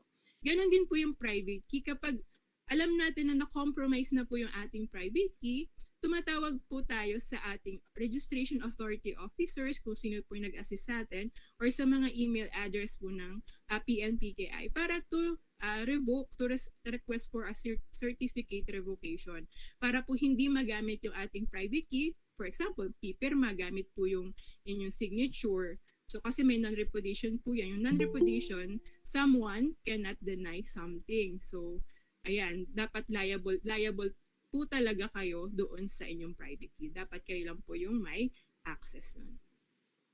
So, ito po yung public key cryptography. So, a public key and its corresponding private key are mathematically related. So, a public key and its associated private key are called key pair. So, a message encrypted with the public key can be only decrypted kung yung sa kapartner niyang private key. Vice versa rin po, kung na-encrypt ni private key, ang makakapag-unlock lang po nun yung kapartner niyang public key. At for your information din po, kapag na-issuehan na po kayo ng inyong digital certificate, ng inyong private and public key, wala na po kaming copy niyan sa DICT. So kayo na lang po talaga yung may copy ng inyong private key. So hindi po namin kinikap yung private key po ng isang individual. So ito po for visualization po, ganito po gumagana yung ating public key cryptography. So for example, si sender, gusto niya pong i-send dun sa receiver yung hello world. So gusto niyang i-encrypt. So ang gagawin po ni sender, kukunin niya yung public key ni receiver. So kukunin niya yung public key ni receiver, yung hello world, ilalak po niya. So yan, magiging encrypted message. So naging unreadable po. Pag na-receive na po ni receiver yung message na encrypted message, using his private key, syempre po yung kapartner po ng pinunlock ni sender is his private key, mabubuksan po niya or madidecrypt niya yung data. So madidecrypt na po niya, decrypted na, bumalik po dun sa hello world. So in this scenario po, na-transmit po ng secure kasi po na-encrypt po yung sensitive information na hello world. So ganon. Ganun po yung visualization natin sa paggamit po ng public key cryptography. But in real life, kasi po ano po siya, disclaimer po, kapag na-install na po natin yan sa ating mga devices, mga computer algorithms na po na yan. So lahat po yan automated sa ating computer algorithms. Ito lang po is ginawa lang po namin for visualization para alam po natin kung paano po ba yung public key cryptography dito po sa PKI. But, syempre may caution po dyan. Syempre hindi po natin alam kung kanino po yung public key kasi wala po siyang identity. For example, balikan po natin yung visualization natin, yung visuals natin.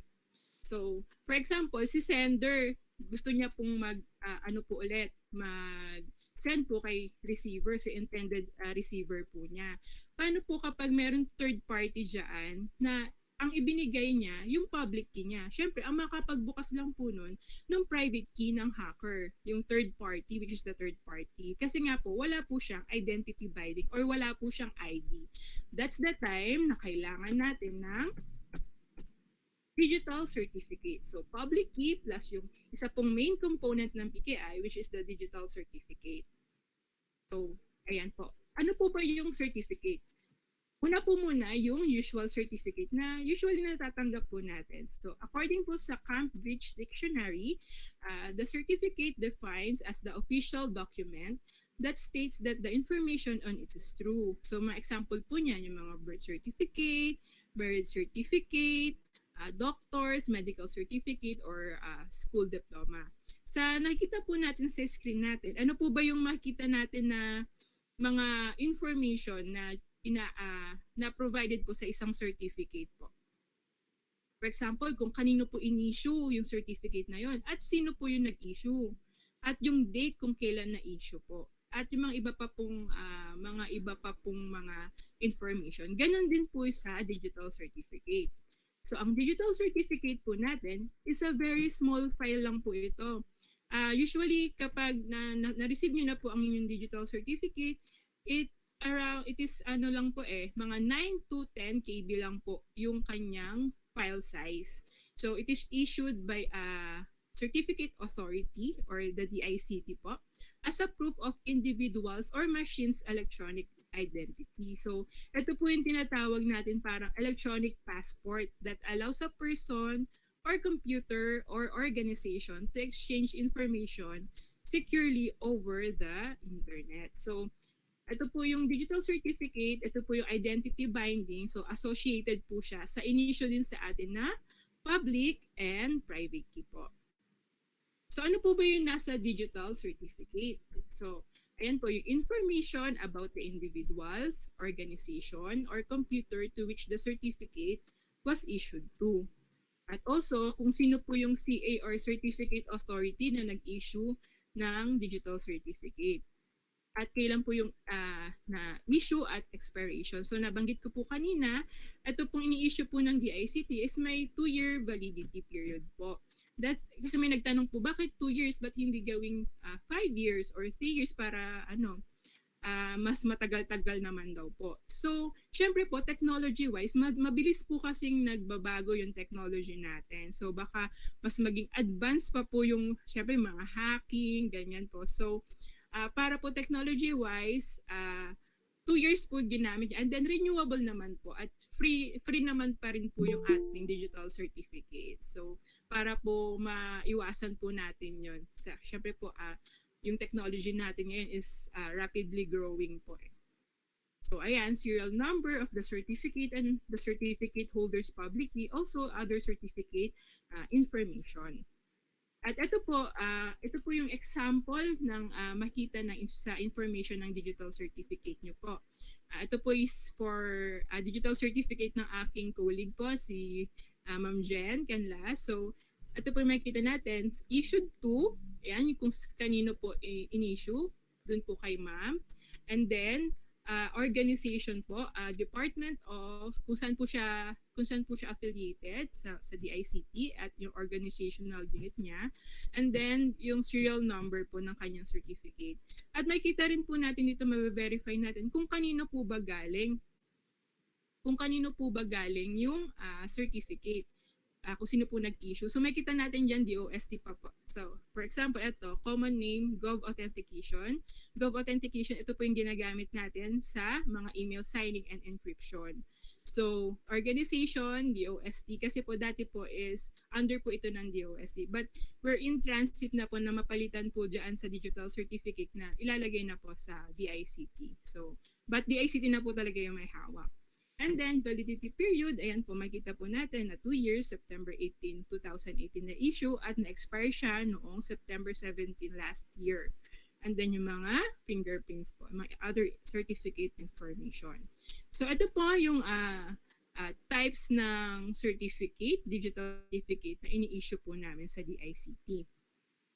Ay, by the way po, yung ito po, once na na-issue po namin ito, ang pwede lang po, for the meantime po, pwede natin itong gamitin sa ating desktop or laptop.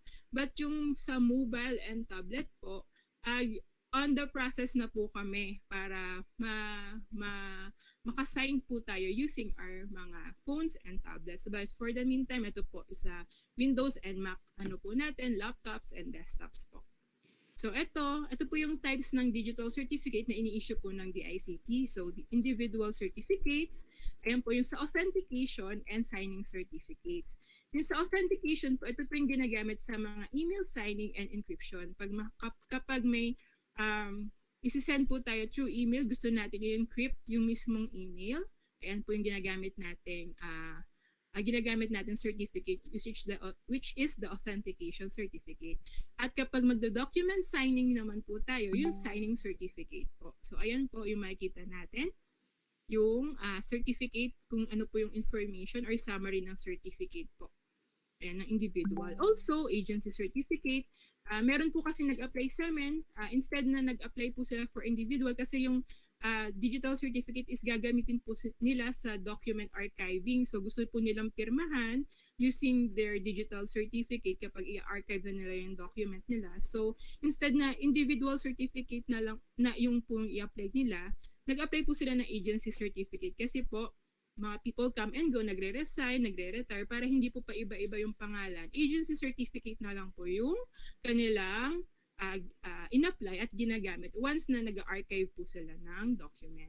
Also, nag-issue din naman po kami ng SSL certificate but for the meantime po, ongoing pa rin po kasi yung ating web trust accreditation. So, hindi pa po muna namin siya in-issue po ngayon. So, ano po ba yung digital signature? Ano po ba yung kaibahan niya dun sa digital certificate? So, kanina nalaman natin, yung digital certificate, siya po yung parang identity ng user. So, ito pong digital signature is a type of electronic signature. It's a mathematical scheme for verifying the authenticity, integrity, non-repudiation of a message, often used to implement electronic signature. So, kung yung digital certificate po, binivet po niya or binivet po niya yung integrity ng user kasi po yung ID ng user associated sa kanyang key pairs. Ito naman pong digital signature, ang binivet po niya yung integrity ng document na sinign. So document, yung sa digital signature is for the document at yung digital certificate is for the user sa integrity po nila. So sa makikita niyo po sa screen niyo, ito po yung iba't ibang klase ng electronic signature. Pwede po yung ating pirma, also yung tick box na lagi po natin nakita once we install the, for example, a mobile app. So mga terms and agreement, just a tick box. So it signifies our electronic signatures. Also our thumb mark and our name itself, also the voice recording. At yung masasabi ko pong safe din po, safe sa lahat, yung digital signature para po, ayan, makikita po natin kasi kung yung may ano po dito, integrity niya, authenticity, non-repudiation, tsaka yung confidentiality din po niya. So ito po, papakita ko po visualization kapag naman po is nagdi-digital signing po tayo. For example, si signer po, magsasign po ng document. So mag-open po siya, for example, yung mga free na program natin like Adobe. So mag-sign po siya ng document. Pagkabukas po niya, mag-create po siya ng hash dun sa Adobe. So yung hash na po na yun, using the sender's private key, ilalak po niya yung hash na na-generate ni Adobe or ni application. So ilalak po niya using her private key. So that's the time na tinatawag na po natin siyang na-digital sign na. And then, ipapasa niya or ita-transfer niya through the internet at marireceive po ni verifier or ni receiver. Ngayon, kapag i-open naman po ulit ni verifier yung document na na-receive niya from the sender, magpo-produce po ulit yung application na ginagamit niya ng panibagong hash. And then, pag nag-match po yung hash na nakalock na sinend ni sender at yung hash na generate po niya pagkabukas niya nung na-receive niyang document, kapag nag-match, ayun na po, mag-notify po siya ng valid po yung signature. So mamaya po papakita ko po yan. Magpapakita lang po ako ng document demonstration or signing document demonstration po. So that's the time na madi-decrypt na po natin. So pagka-receive niya using the sender's public key, ayan, madi-decrypt niya at pag nag-match, signature is valid. Ayan. So assuming yung digital certificate po niya is valid, hindi po siya na-revoke or na-compromise. So ganyan po. So ito po, mag-signing demo na po ako. So para lang po sa mga iba na hindi pa po naka-experience mag-sign ng document. So nakikita naman po ang aking Adobe screen. Pa-chat na lang po kung nakikita po. Okay, thank you. Okay po. Ito po is the electronic signature, yung nasabi ko po kanina. Usual signature na mag-ano po tayo, mag-sign po tayo sa isang blank document and then i-scan.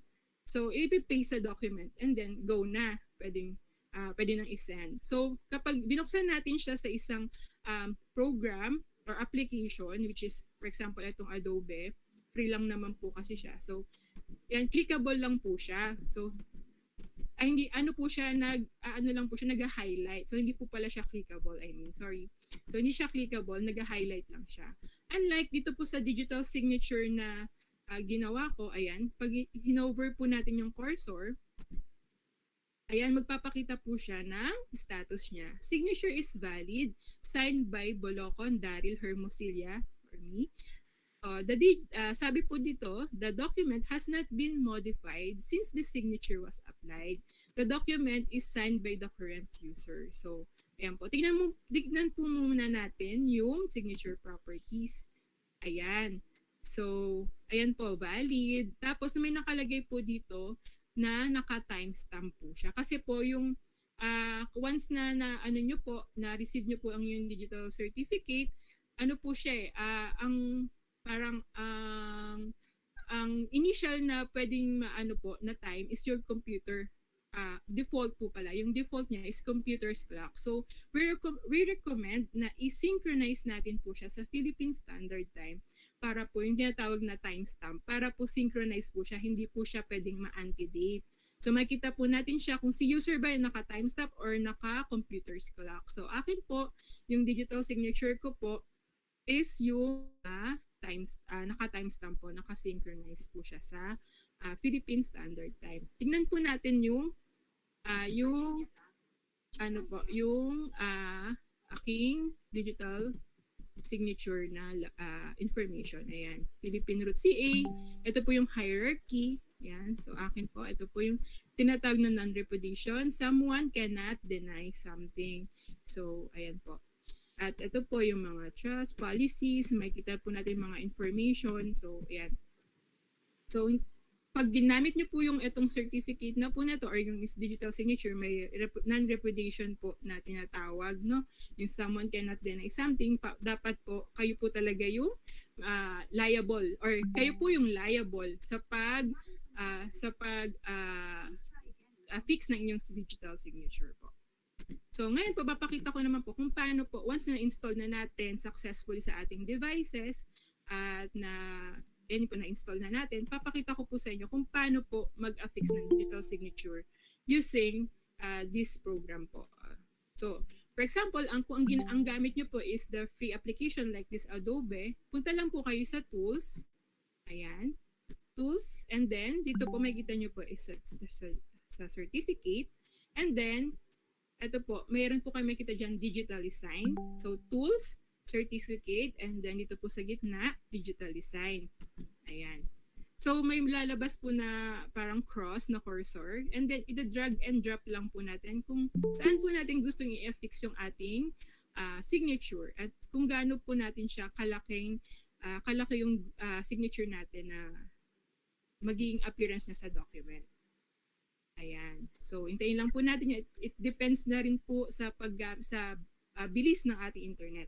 So ayan po, since this is a document signing, pipiliin po natin yung Gov Signing CA po natin. Kasi po yung Gov Authentication for email signing po yun. So, click continue. Nakaselect naman na po siya.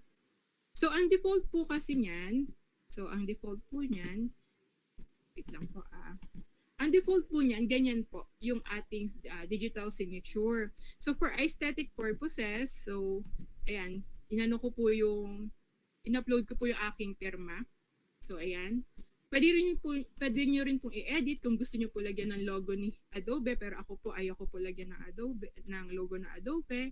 At kung gusto nyo pong alisin yung digital design by, pwede naman po, common name lang, or yung date, pwede naman po. Ayan. So, ayan po yung appearance. So, kung okay na po sa inyo, click save lang po.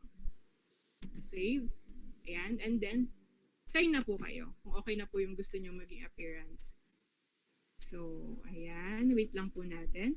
So, may lalabas po na window na nagsasuggest siya na kung isi-save mo pa. So, we recommend na i-save po natin siya using different file name para po may original document pa po tayo na mabalikan. Kasi once we affix our signature, hindi na po tayo pwede makapag-modify dun sa document kasi lalabas na po na invalid or na tamper or na alter po yung document. So, ilalagay ko po, for example, signed.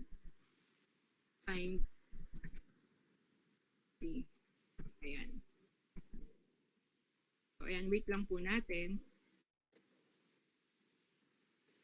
Depende pa rin po yan sa bilis ng internet. So, ayan. So, hingi po siya sa akin ng password. Since, nung ini-install ko po itong digital certificate ko sa aking laptop, since this is, yung laptop po na gamit ko is issued by the DICT, so pwede pong makigamit yung iba. Para po cyber hygiene nga po at cyber safe na tayong tinatawag, nag-set po ako ng password para sa aking digital certificate. Para ako lang po talaga yung nakakaalam. So, i-enter ko po yung password ko para paggamit ng aking digital signature. Ayan. So, nakita nyo po, yung date is September 20, 2021 ng 11:53. Nako, malapit na mag-lunch break. Patapos na po tayo. Pasensya na po. Ayan. So, 11:53 ko po siya na-sign. At ito po ay makikita po natin dito sa upper left side po ng screen, signed and all signatures are valid. I-click ko po yung signature ko. Ayan. Signature is valid, signed by the user. Sabi po niya dito, the document has not been modified since the signature was applied. The document is signed by the current user. Paano po, yung nasabi ko po kanina, once we affix our signature, hindi na po natin pwedeng baguhin yung ating document. Kasi nga po, mag-notify na po siya na na-alter or may mga subsequent changes na po na ginawa dun sa document. So yun po yung isang kagandahan ng pag-use ng PKI. So avoid tampering and syempre ma-ensure po natin yung integrity at authenticity ng document.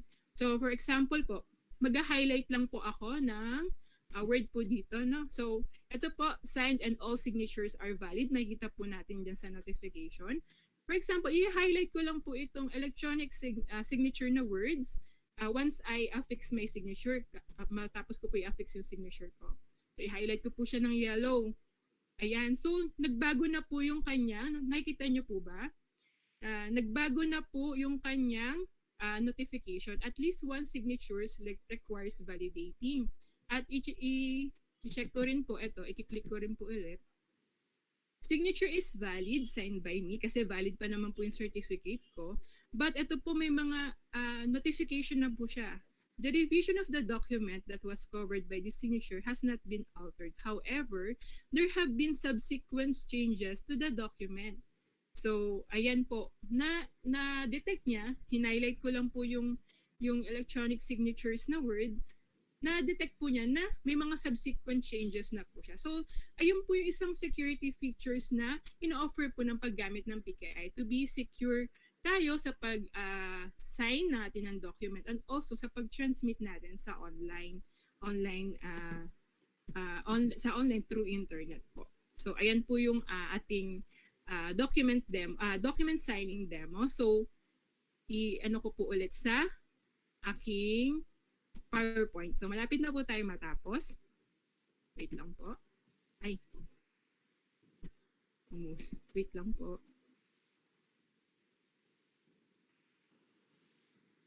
Ayan.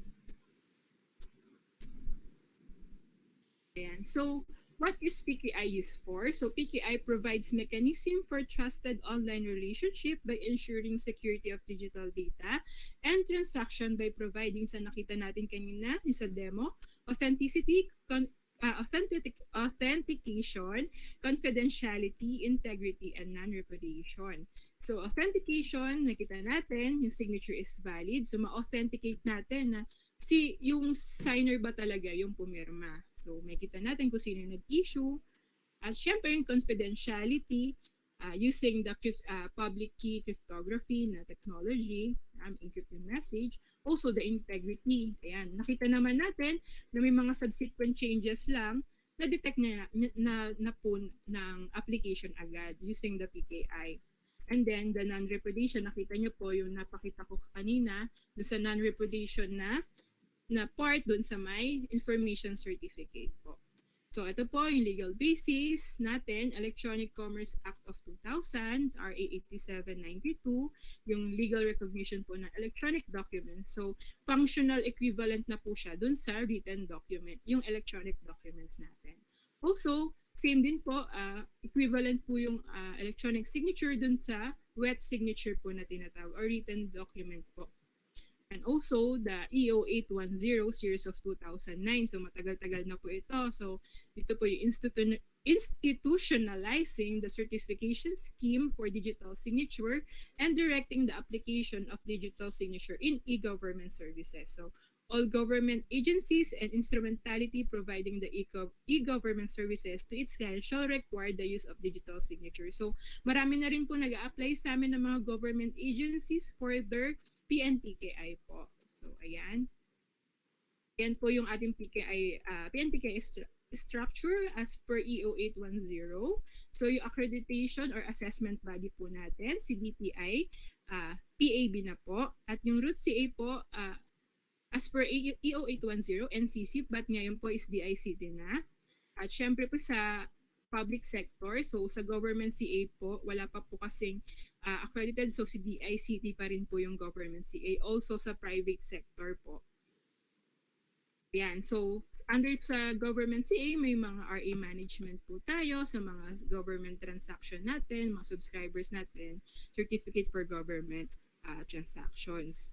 Ayan, ayan po pati rin po sa private, kami pa rin po yung nag-i-issue po.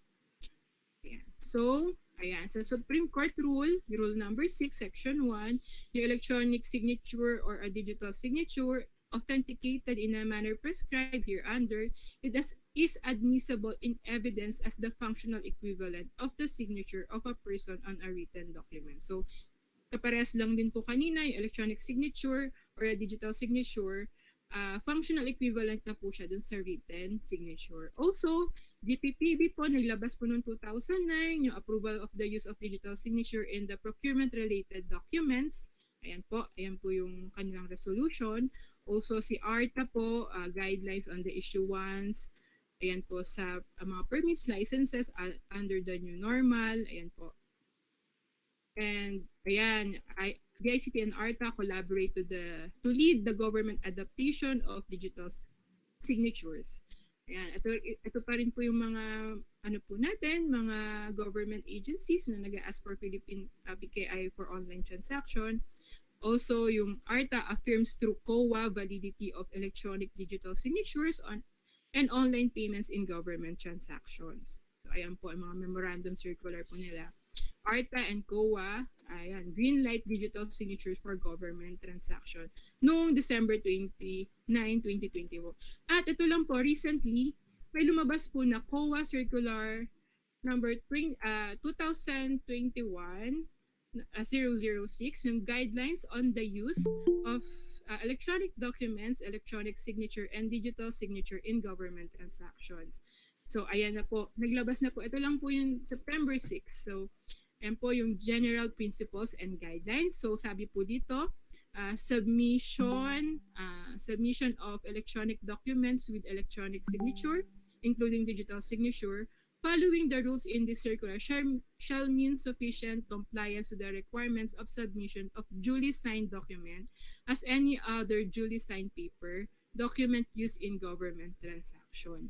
So ito po yung mga specific guidelines. So all officials and employee designated or authorized to sign shall apply for their individual certificate with the DICT. So nagde-direct na po si COA na yung mga officials and employees, yung mga authorized to sign, na mag-apply na po ng individual certificate sa DICT. Ito pong sa PNPKI. So alternatively, they may apply from any other CA, basta po accredited ni DTI-PAB to issue digital certifications po. Ayun. Yan po yung COA po. COA circular. Yan. So, ito po, last na lang po, yung traditional workflows po natin. Dati, i-create po tayo ng document, and then mag-print tayo, and then magsa-sign, and then i-scan. Saka lang natin ma-share. And paano po ngayon? Hindi po tayo physically present sa ating opisina. Minsan pinapa-grab express natin or kaya pinapalala-move yung document para mapirmahan. So using the PKI, pwede na po tayo maging less paper workflows. Actually, kahit na hindi po maging paperless, so less paper workflows po. So pwede tayo mag-create, kahit nasa bahay tayo, send lang natin through email, at attach si boss, for example, or yung signatory ng signature niya, kahit naka-official business pa po siya sa ibang bansa, as long as he has an internet, ayun, pwede siyang ma-sign, at pwede niyang ma-share po ulit yung document na yun. So, magiging 40% po yung nabawas dun sa workflow po natin using the digital signature. So, less paper po tayo.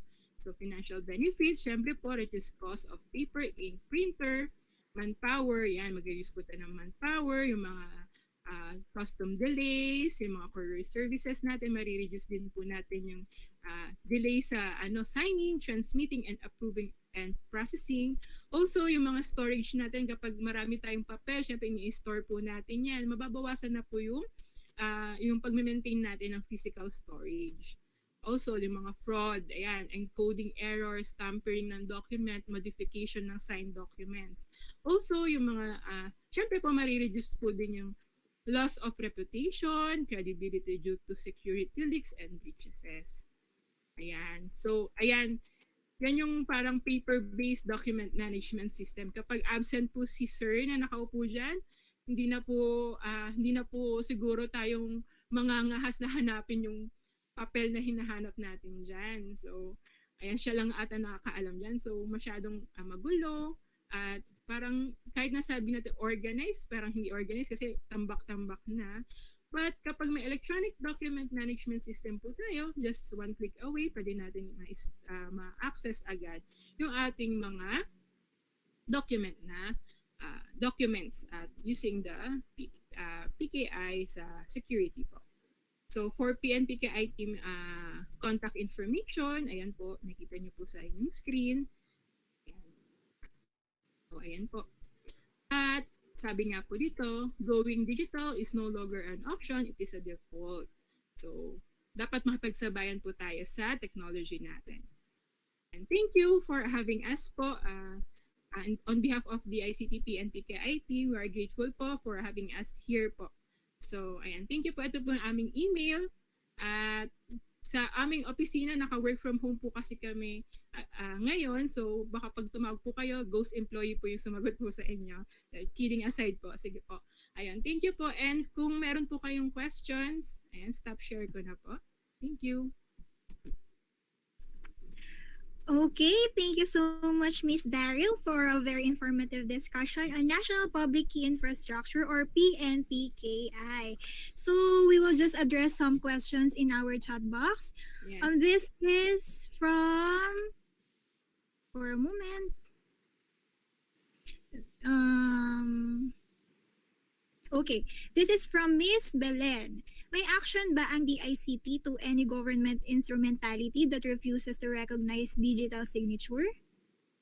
Actually po, wala. Kasi po kami lang po is nag-i-issue ng digital certificate. So it's their internal policy po kung paano po nila gagamitin or kung ano po ba nila, kung i-accept po ba nila yung paggamit po ng digital certificate. But meron na po mga circular po na COA and then yung ARTA na nag-go signal na po sa paggamit po ng digital certificates at signature para po ma-streamline po natin yung processes natin sa government. Ayan, thank you so much, Miss Daryl. Next question po from Miss Jenny Lynn. Do we have any updates on the draft MC guidelines on the registration, usage, and revocation of digital signatures disseminated to all FOs? Meron po kaming mga guidelines and certificate revocation na for example, ayun po ba yung tanong po? Yung sa certificate revocation, sa mga guidelines ng registration. Okay. Meron po Yes, ma'am. makikita po sa guidelines po sa aming website sa pag-apply. Also, we are accepting bulk application para for example po sa isang agency mag-a-apply, they can apply using the bulk application process na tinatawag. Isang focal person lang po yung kausap and then siya lang po magko-collate ng mga application and then yun na po, may schedule na po yung verification or pwede pong mapa-waive kung gusto niyo pong ipa-waive yung inyong verification provided na may mga maipasa lang po na mga requirements na hinihingi from your end, from the agency's end po. At available po yan sa ating DICT website, yung mga ano po natin, mga requirements and mga processes po natin. Alright, thank you so much, Miss Daryl. I think Mr. Sheen is raising his hand. Mr. Sheen, go ahead po. Okay po. Good morning, everybody. Just to add to the answer of the ICT on the question with regards to the update on the administrative order. So as mentioned by the ICT, there are no strict policies with regards to enforcement of digital signature to government coming from the ICT. But internal to the DSWD, as also mentioned by the one who raised the question, there was earlier a disseminated draft administrative order regarding a guideline for application, usage, renewal, and revocation of digital signatures internal to the DSWD. So just an update, the draft administrative order has been presented last week on the 13th Management Committee meeting, and it has been approved by the Management Committee and is now gonna be introduced to the EXICOM for approval. So I think we expect this to be out hopefully this September as well, so that everyone can be very well guided on how we can really apply and use the digital signatures for all transactions of the SWD, especially on this work from home arrangements. Thank you very much. That's all. Alright, thank you, Sir Sheen, for the clarification and information. Okay, so next, from Miss Belen again. Related to this issue once, is the ICT monitoring government agencies' instrumentalities adhere to digital signature? I guess nasagot na ito. Opo. So, ayan. From Mr. Shervin, how about, how about yung DTR or scan photo? HRMDS is not supporting digitally signed DTR, especially to those MOA workers.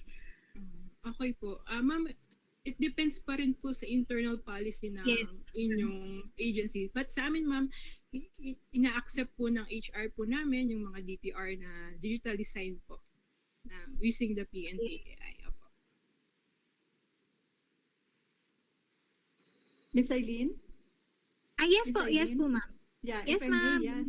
Just to follow up, I just hope it's not too much, but just a clarification po, Miss Darren.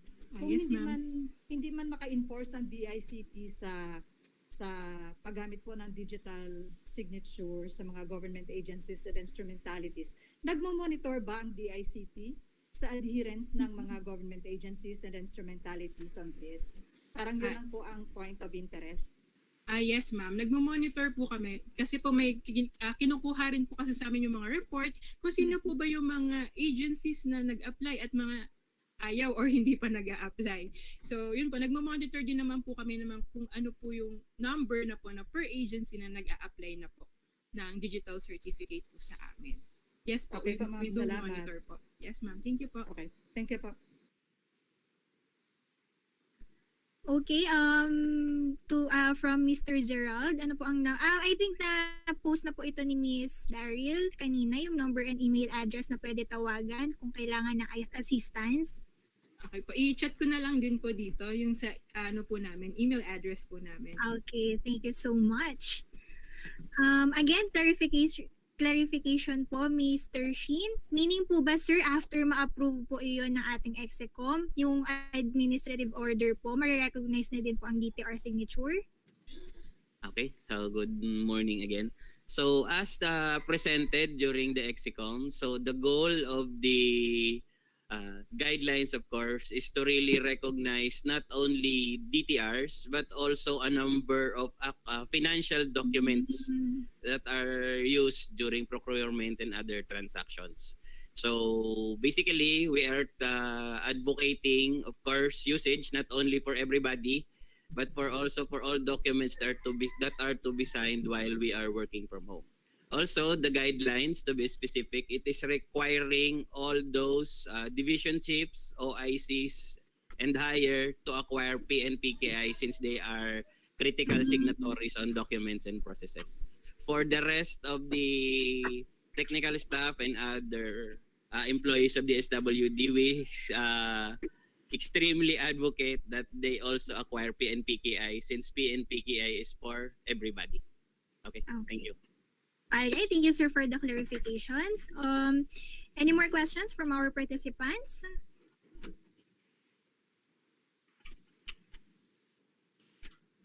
So, ayan. I guess wala na po. So, let me just share my screen. So, again, thank you so much, Miss Daryl, for sharing your knowledge with us. Okay, just a token of gratitude, I would like to present the certificate of appreciation to Miss Daryl Bolohan for sharing her valuable knowledge as the resource person of the Cybersecurity Awareness Month. Today, September 20, 2021, signed by the OIC Division Chief of the ICTMS, Mr. Sheen Karen, also the Director 4 of ICTMS, Director Andrew J. Ambobuyog. Again, thank you so much, Miss Daria. Thank you din po for having us. At pwede po mag-request na pasagutan po sana yung evaluation form po namin para ma-improve po yung aming services na naibibigay po or na-render, like ito po yung webinar po namin. Thank you po. Sure, ma'am. Ayan. Thank you. So the DICT evaluation form is already posted po sa ating chat box. So please fill out the evaluation form before you leave the meeting. Ayan. So of course, we will be providing you a link to the materials used for today's sessions para naman may mabalik-balikan po tayo na reference, no?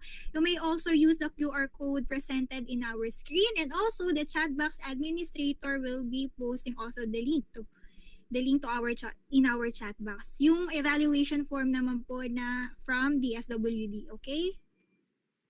Then ayan, the webinar series will be conducted every Mondays of September from 9 a.m. to 12 noon. So the next session will be on September 20. I guess this is the last session na po. So please be with us again. So ayan. So again, please sign up the attendance sheet and the insights, the form for the evaluation. Again, posted na po sa ating chat box before you leave po. And again, this has been Eileen Ardat from the Learning and Development Division of HRMDS Central Office. Thank you so much for actively participating with us. And again, do your part, be cyber smart. Thank you so much.